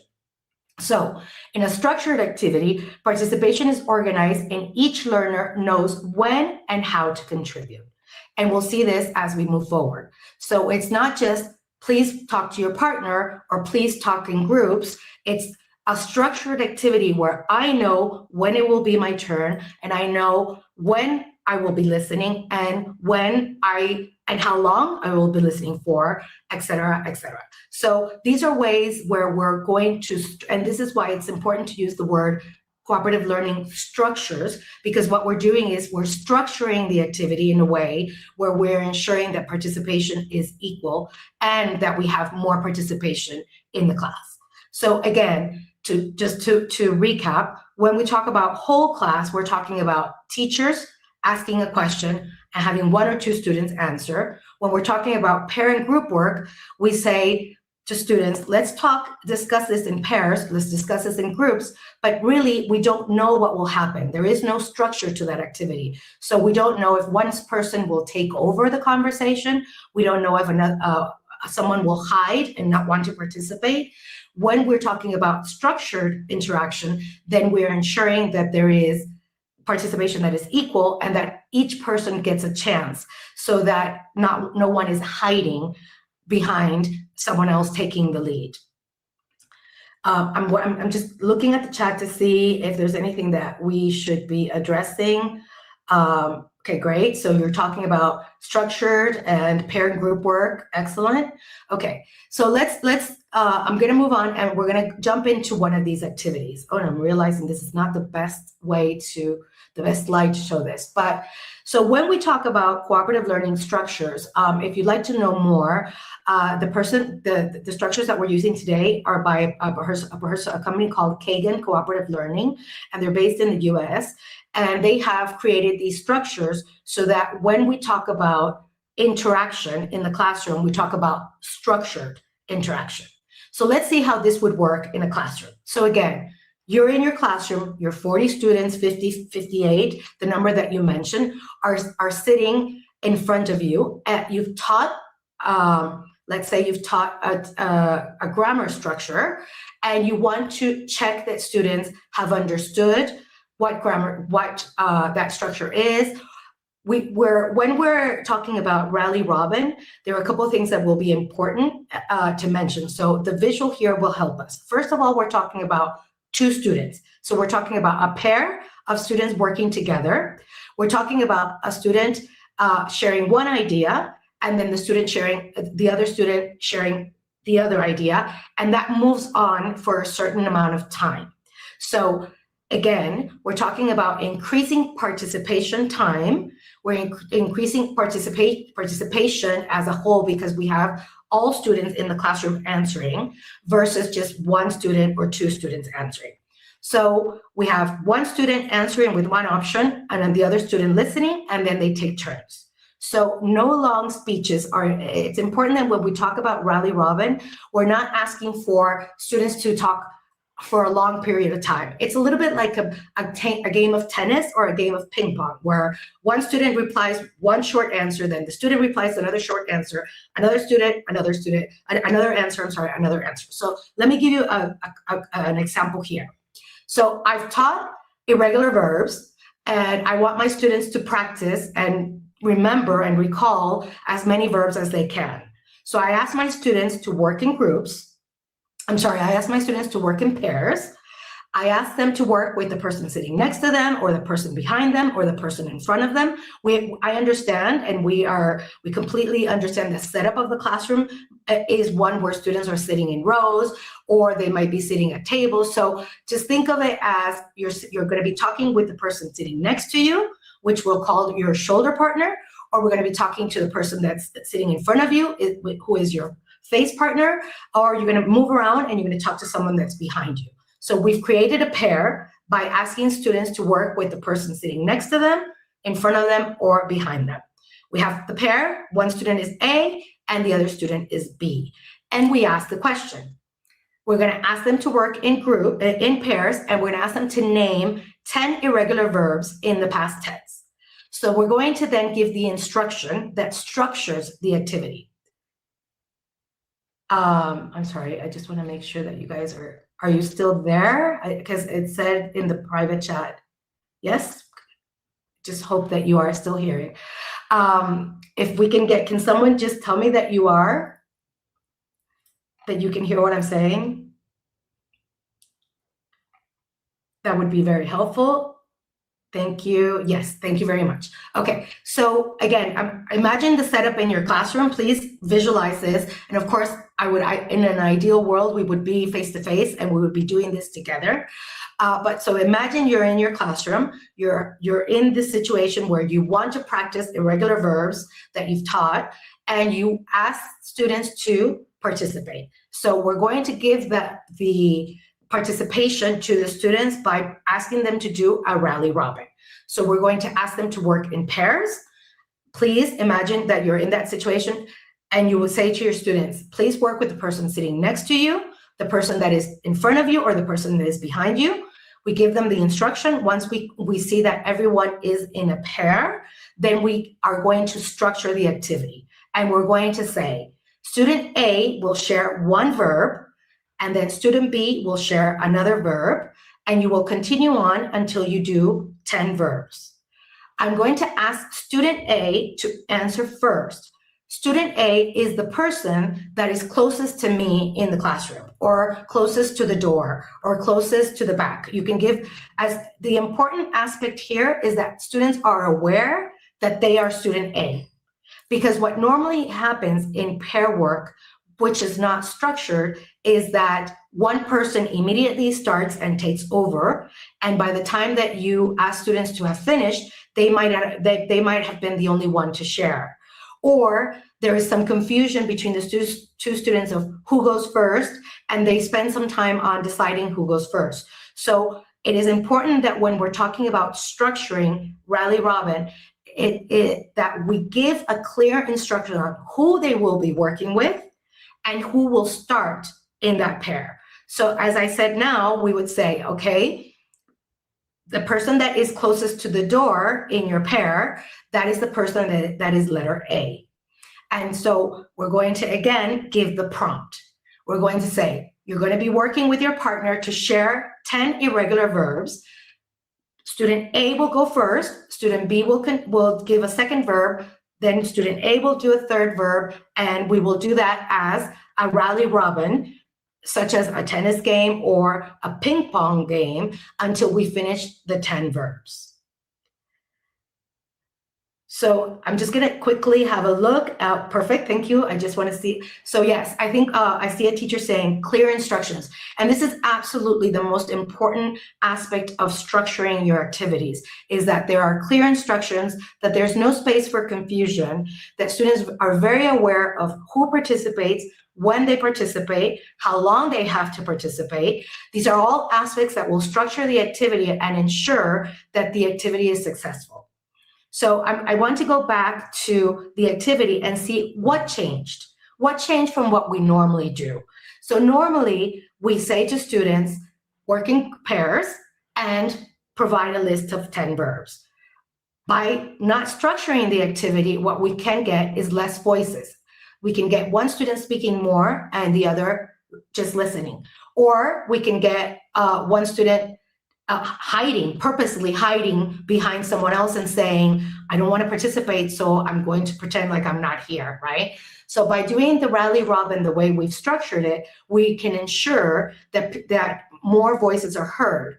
Not only the voices within the pair, but more voices in the classroom. If we go back to remembering the idea of whole class, where the teacher would ask a question, and then one student would raise their hand and would reply to one of these verbs in the past, and then another student would raise their hand, and maybe a third student. So you would get 3 students participating. And in this case, we have all the students in the classroom participating, all the students getting a chance within the classroom and within their pair. We also get short turns. So each contribution stays focused. If we do a rally robin and we ask a question that allows for fast-paced answering, we get short turns where this is a very good opportunity for something like I mentioned, where we're asking a question that requires short answers and that is fast-paced, so that we can get students interacting in a way that is engaging but also interesting, because how many verbs can we do and be faster than the rest, or how many verbs can we create in a list that will be a list that will help us study for the exam. Anything that will be a fast-paced type of answer will be a great opportunity for a rally robin. And then the other thing that we see here is that there's a clear routine. The more we do this, the more the students will know how it works. So the idea is that we don't fall back onto let's work in pairs to answer these questions, but we always have a class routine of let's do this by using a rally robin. That way students know what is expected of them. They know that now they're going to be taking turns to participate. They know that they'll be accountable, that another student will be expecting them to answer, and that they know that they will have an opportunity to speak that is short, so they're not necessarily worried about how much they have to produce at that moment. So this is a great activity to start with, to start changing that whole class aspect, or that just let's work in pairs aspect where we don't know what will happen. Here, what we're trying to do is to structure by creating routines that students will know how to follow, and they'll know very clearly what is expected of them. So just having a quick, let's see what you're saying. Let me just check. So yes, time is not enough. Now this is, it's an important aspect of what I was saying in the beginning, is that bringing these sort of structures into your classroom does not change the setup. It does not change the time.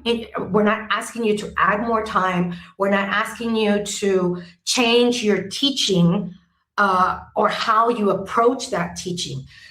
This is just, instead of asking one question that requires very few students to participate, we're changing that to asking one question and having all students participate. So again, I'd like you to imagine your classroom. You've just taught the past tense. You've just explained that there are verbs that are regular and verbs that are irregular, and you want students to practice those irregular verbs, because that is the way that they'll remember them more, right? Because we know that there's no rule for irregular verbs, so that we just need to practice them a lot so that we can create a list that we don't forget. So that has not changed. The setup has not changed. What changes is one question asked by the teacher.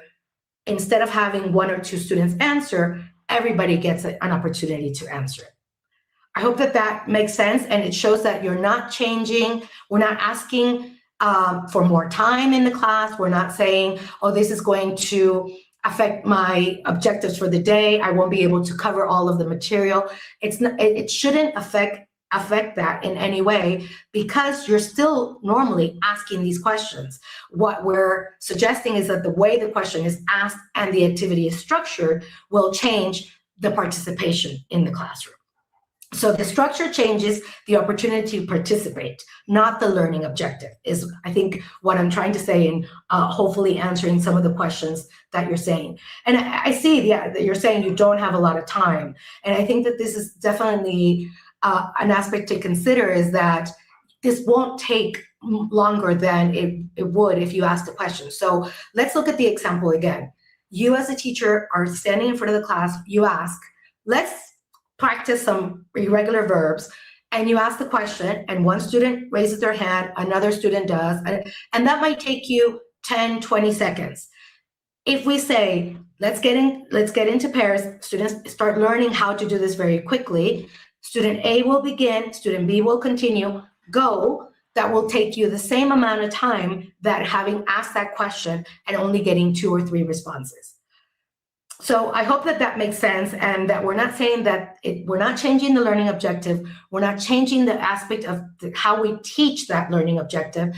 What we're suggesting is that there's a different way to practice and to structure that practice so that more students get a chance to participate.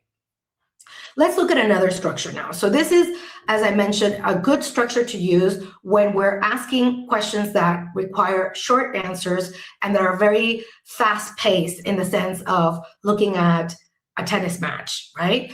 Getting answers from pairs that are very quick. What if we want to ask a question that requires more time to answer? So before we do that, let's try it in the chat, right? So I'd like you to ask, I'd like to ask the question, looking at Rally Robin and comparing it to whole class interaction and comparing it to pair and group work, what do you think would be a benefit for you and your students? So we saw that by doing this, we get more opportunities for students to participate. Do you agree? Is that something that you could see as a benefit? So please in the chat, tell me one benefit that you think that you could get from having students alternate in taking turns and using Rally Robin. More engagement. I love that. That is exactly what I was hoping that you would say. Thank you. Students are more engaged because they get a chance to participate. The students feel that they have more opportunities for practice. Yes. What else? More voices. Absolutely. More people talking at the same time and talking within their group. More practice. Yes, absolutely. More practice. Yes, and this is a point that a teacher just made. It's more practice, but it has to be well structured. If we don't structure it well, you will waste time that we know is very valuable. So it has to be very clear, and you'll remember I said this a few minutes ago, who starts, so student A starts or student B starts, how they take turns, and how long they go for. So in this case, we said, I'd like you to answer with 10 verbs. So we know exactly what the goal is, and we don't just leave that going on for a long time, because if you leave that going on for a long time, they'll run out of ideas, and then there'll be a moment of silence, or then that's when you can lose a little bit of what you were saying, a little bit of the control of the structured activity, and that we want to avoid, right? Okay, so perfect. I'm going to move on. Let me know if there's anything else that you'd like to say that you think is a benefit, but I'll continue, and then I'll keep monitoring the chat to see what else you're saying. Okay, so let's talk about the second cooperative learning structure, and this one is called timed pair share. Now, as the name says, we're going to have a pair. So again, we're working with 2 students working together. They're going to be sharing by taking turns, but the important thing here is that we're going to give them an amount of time. Now, that amount of time will be equal. So if we say that students have 30 seconds to share, student A will have 30 seconds to share, and then student B will have 30 seconds to share. This is important that they have the same opportunity. Remember, we're talking about equal opportunity in those voices that we hear.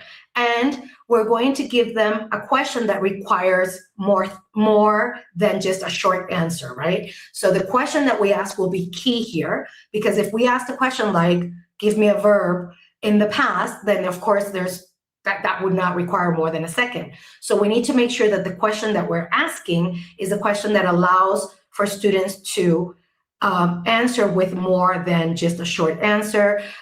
It gives them opportunities to think about, and we also need to give them opportunities to think about what they want to say.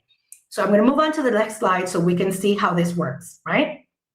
So we're saying we are going to time the sharing that the students are going to do. We're going to have partners take turns speaking for a certain amount of time. we're going to ask students to share. So student A speaks, student B listens, and then student B will have a chance to speak, and student A will listen. The time belongs to the speaker. Now, there are important aspects of ensuring the structure of this activity, and I will I'll give you some examples now of things that we have to make sure that we take into account to ensure the success of this activity. One of them is that we don't give too much time.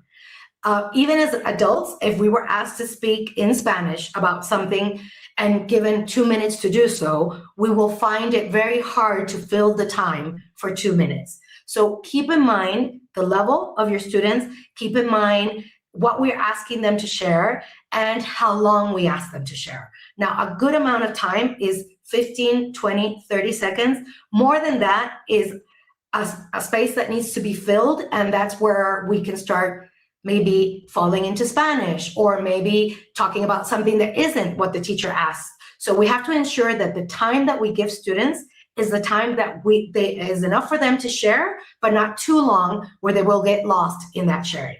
So that's the first aspect of the instruction that is very important to keep in mind. The second thing to keep in mind is that we show them the time. So there are timers that you can download, or you can use your phone. For example, I'm using my phone as I speak to you and making sure that I'm keeping time of what I'm doing, so that you say, you're gonna have 30 seconds, start. So student A has 30 seconds, you stop the timer and you say, okay, now the next student has 30 seconds. Why is that important? It is important, one, for me to know as a student how long I have, and for when I have my think time to think about what I want to say. And secondly, that the time is equal. If we do it by just kind of calculating 30 seconds, someone might get more time and the other might get less time. And so we want to ensure that every student has the same amount of time and that we're keeping track of that. So we've said, first of all, we want to make sure that we don't give them too much time. So 30 seconds is about right, 15 if it's a lower level group. We want to show them, or we want to keep the time ourselves and to ensure that that time is equal. And as I mentioned before, we need to say who will go first. So for example, if in your rally robin you asked A to go first, now you could change it and say student B will go first.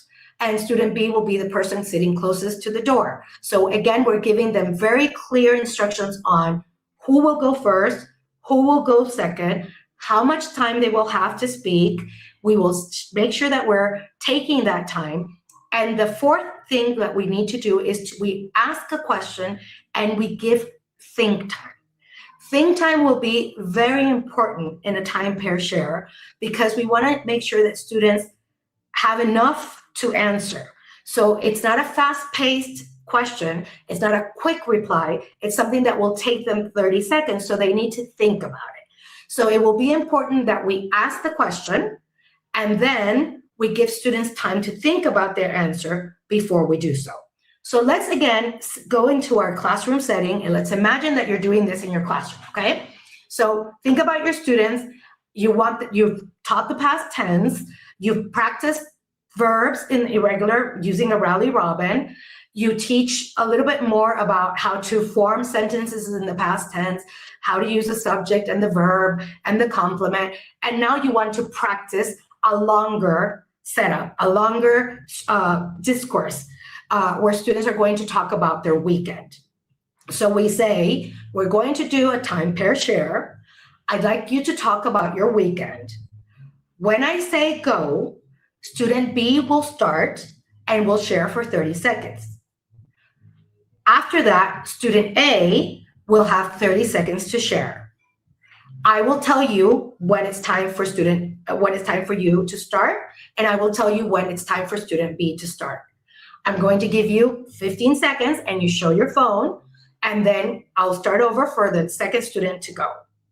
So can you imagine this setup in your classroom? As you can see, it's not taking you a long time to set this activity up.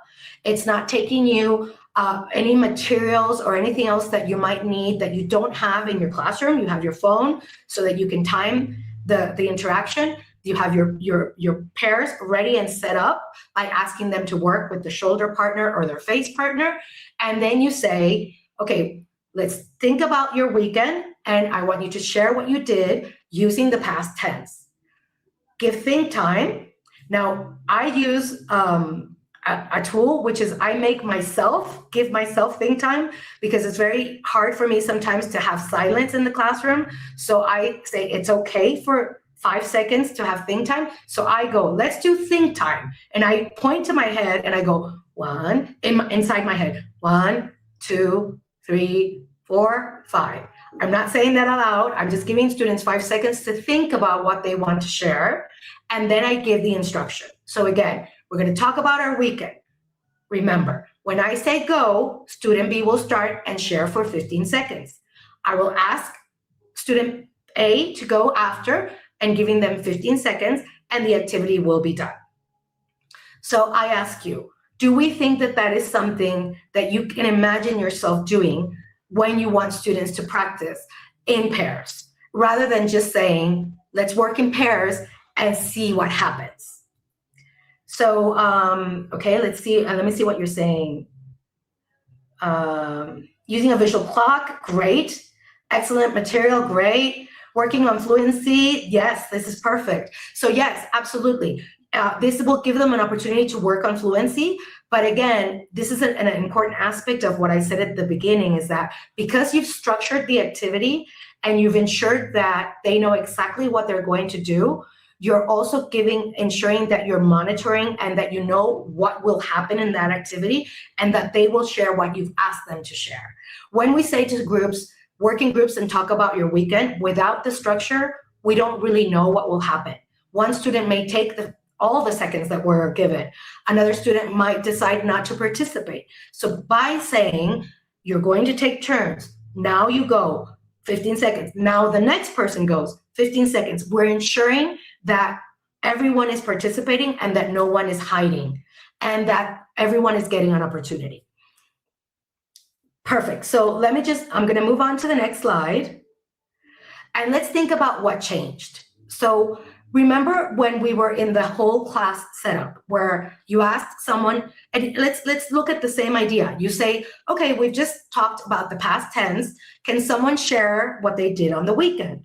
So you would get one student to participate, maybe a second one participates, and that takes you about 15 to 20 seconds. Here, in those same 15 to 20 seconds, we've said partner B goes, partner A goes. It takes us 30 seconds. Everyone in the class participates, but also they have equal time. You'll remember when we talked about the challenge of the teacher asking one question and only one student answering and 39 listening. We're taking that challenge away here. We're saying everybody gets a chance.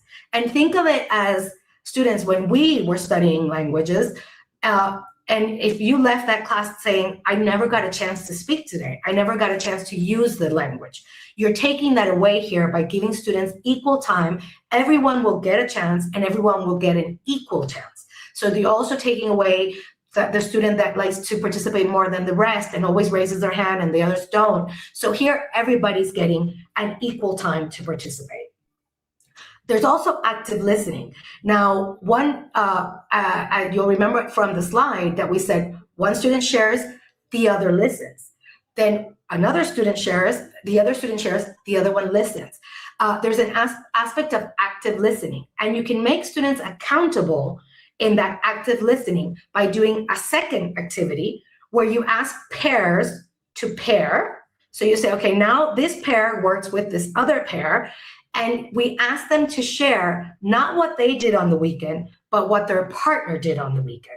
So that way we can ensure that we're having students accountable for the participation. Not only did they get to share, but they had to actively listen, and then they're asked to share that information with another pair. So we're practicing speaking, but also listening skills.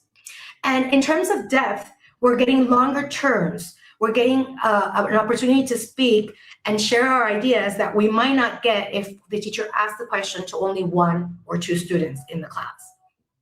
So let's think about this. The timer is not about rushing learners. It protects the pace for both voices. And this is a really important aspect of what we said. We want to have equal participation. We want the students to feel that I had a chance to speak, my partner had a chance to speak, and it wasn't that I took over the class and shared more than one person, but that we all had the same opportunities to share. Does that make sense? So before we move on to the next slide, I'd like to ask you, how do you see this happening in your classrooms? Do you see this as a benefit? Do you see this as something that you can do within the time that you have? I'd like to hear from you in the chat. Do we think that this type of interaction that is structured would give us an opportunity and benefits in the classroom? So yes, both participants have the same time to speak and to practice. This is great. Active listening, absolutely. So I see teachers saying that they don't think this is something that they could bring into their classrooms. Can you tell me why you think that? Okay, so perfect. I love that you're saying that you already implement some of these activities. You worry about the fact that you can't hear all of them. Okay, this is an important point, and I think that this is probably the biggest change that we would need to do as teachers, and it's that when we bring in these types of activities, we can't expect to listen to all of them. You will monitor, and you might listen to one pair speak, and the next time you'll listen to another pair speak. But if you were to do this the same way as a whole class interaction, you would only be able to listen to one student and another student share. You might be able to give them feedback, but then there's 38 that didn't get that opportunity. So what we're saying here is that, yes, absolutely, you won't get to listen to all the interactions, but students will feel that they had a chance to interact. And even if you did get a chance to listen to all of them, we've talked about the fact that we're working at the moment on fluency. We're not necessarily wanting to interrupt and correct. We want to give students an opportunity to listen to each other.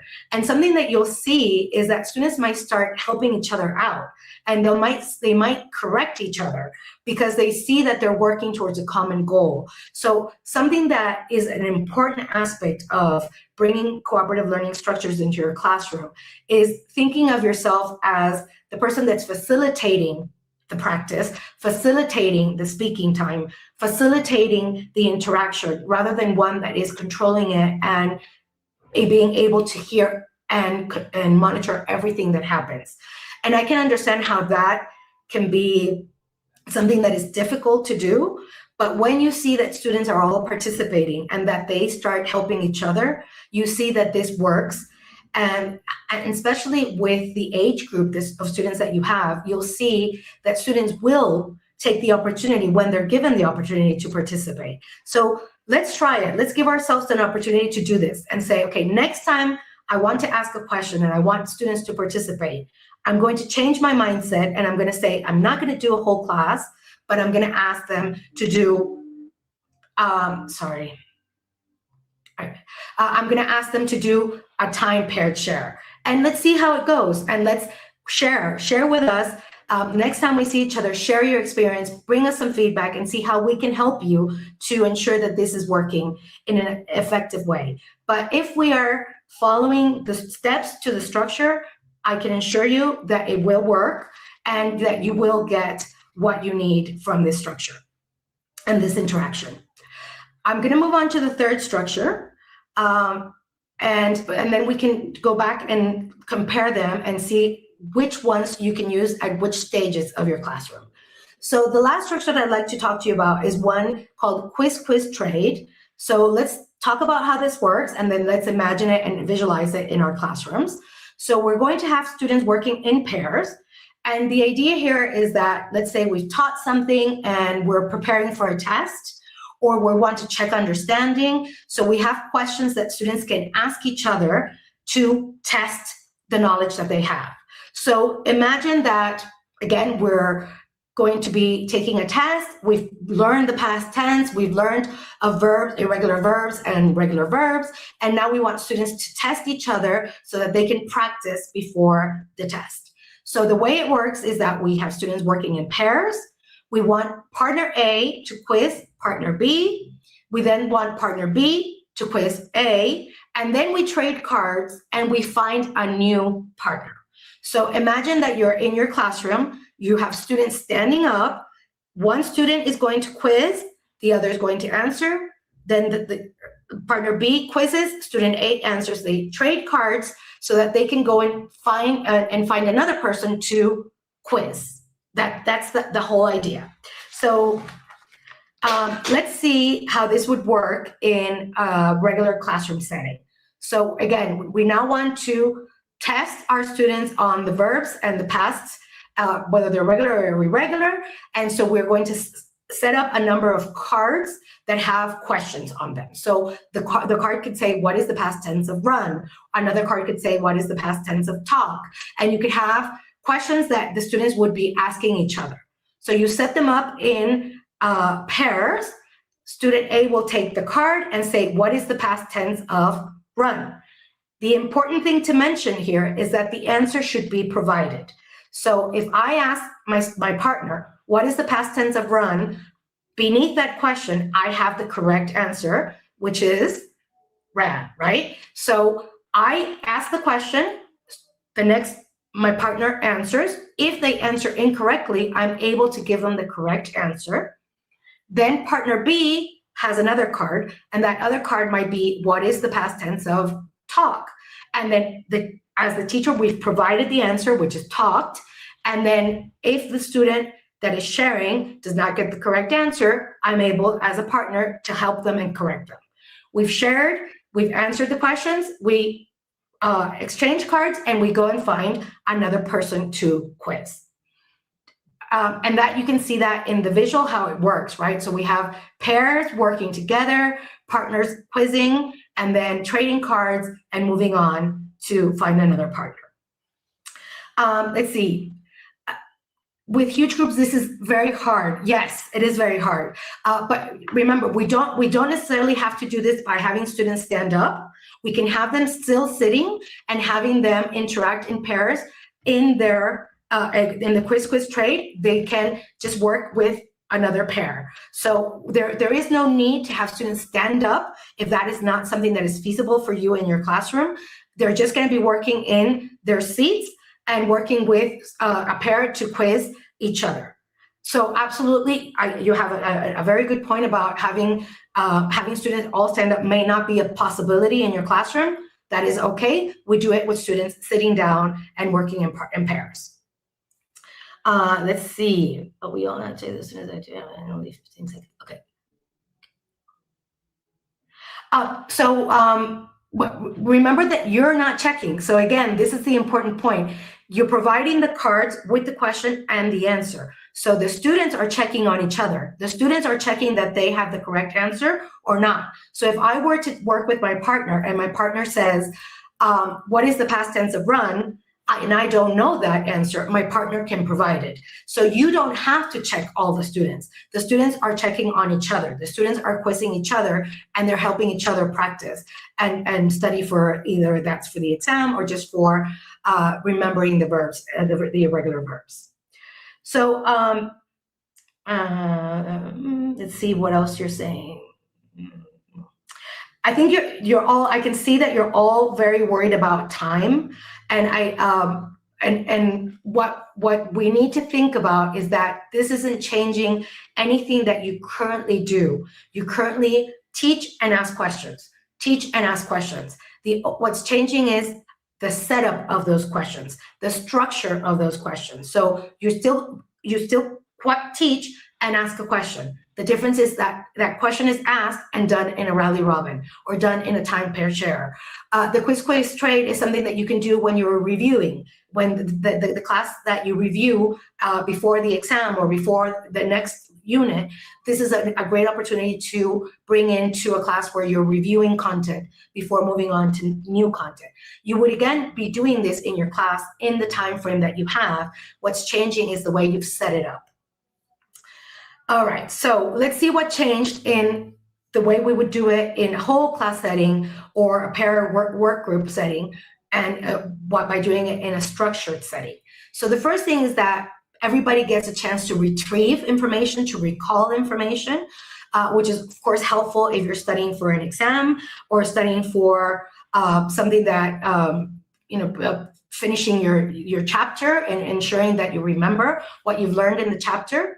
There's the opportunity for movement. And again, you may not have that opportunity if students are not able to stand up, but there is an opportunity to do so if you have a chance for students to stand up. And the last thing that's important to mention is that there's responsibility. Each learning carries content to the next interaction. So I'm working with a pair and then I take that with another pair. So I'm also responsible for sharing and teaching in a way and reviewing together as partners.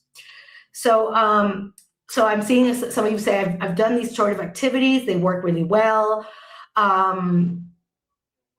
Okay, so I see that you're mentioning that, let me just see. I see that, yes, I think your biggest concern is time. And maybe what we need to do is, the next time we see each other is how to plan your classes so that you can ensure that there is 20 or 30 seconds after each teaching point where you get the opportunity to bring in these activities. But as you saw today, for the Rally Robin, that doesn't take more than 10 to 15 seconds. The time pair share will take about a minute to do. And the quiz trade will take longer in a classroom where you have the opportunity to review before a test or to close a chapter before you move on to the next. Great, so I'm gonna move on and let's just talk about the different structures and how you can use them. So if we need students to generate several ideas, we want to use a Rally Robin because that's going to bring in more participation. If we want students to have an opportunity to explain or develop an idea, then we can give them a time pair share, and that will give us more opportunities for interaction. And when we want to retrieve information and practice information, then we can use a quiz trade, which allows for accountability. So start with the learning purpose, not with the name of the structure. So what do I want to do? I want students to generate ideas, Rally Robin. I want students to share information, time pair share. So think about what you want students to do, and then think about the structure that fits that interaction that you want them to have. A structure is not the lesson. Now, remember that, and this is what I've been mentioning throughout, that doesn't change the way we teach, it just changes the way we practice. So you can use it for vocabulary, you can use it for reading, you can use it for grammar. The content really is not what is changing, it's just the way we are processing that content, the way we're practicing the content is what's changing. Let me just see. So teachers are asking for sharing the presentation. I'll leave that for the British Council to answer, if that's okay. I just want to make sure I'm conscious of time. I think I have one more second before we finish. So just keep in mind that what makes this manageable in large classes is we have to be clear on our steps. We have to define the turns. We have to make sure that we have simultaneous interaction and that we repeat this routine many times so that anytime we say to students, we're going to do a Rally Robin, they know exactly what they're going to do and how they're going to do it. And before you choose a structure, make sure that you know what you want your students to do. So if I want them to generate, I'm going to use Rally Robin. If I want them to explain or share, I'm going to use the time pair share. If I want them to practice, I'm going to use quiz trade. So think about your students, what you want them to do, and that's how we get to the structure. And then finally, check 3 things: participation, interaction, and accountability. Make sure, is every student getting a chance to interact? Are students having meaningful interaction and moments for communication? And is everyone participating so that they are accountable and responsible? So those are 3 things that we want to check while we're doing the activities. So back to the original challenge. Large classes do not mean fewer opportunities. They mean what we need to do is structure the practice so that more learners can participate at the same time, more learners can interact with clear purpose, and more learners can take responsibility for contributing. Thank you very much. I'm conscious of time, so I'm just going to quickly shift. So we started by saying the challenge is that we have a large class. We want to make a shift and structure the practice, and the result will be more opportunities for interaction. Large classes don't have to mean few opportunities to learn. When we practice the structure, more learners can participate, interact, and take responsibility for their learning. Thank you very much. I really hope that these structures and strategies can help you manage your large classes. I am available through the British Council to help you and guide you and answer any questions you may have. Thank you for your time. Thank you very much.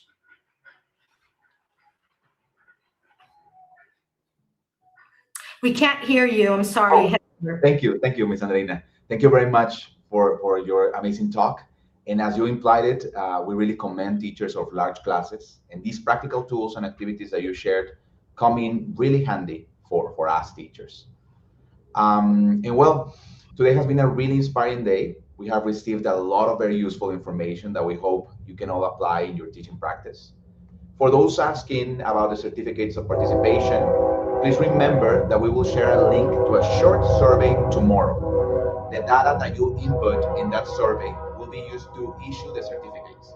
So make sure all the information is accurate and the spelling is correct. By the way, the Rediban number will be assigned based on the registration data once the Jornada Rediban is over. It is an internal COSAC process that will take some time. We hope to see you tomorrow for more learning. We hope that you have enjoyed the talks as I did. Have a good rest of the day. Goodbye.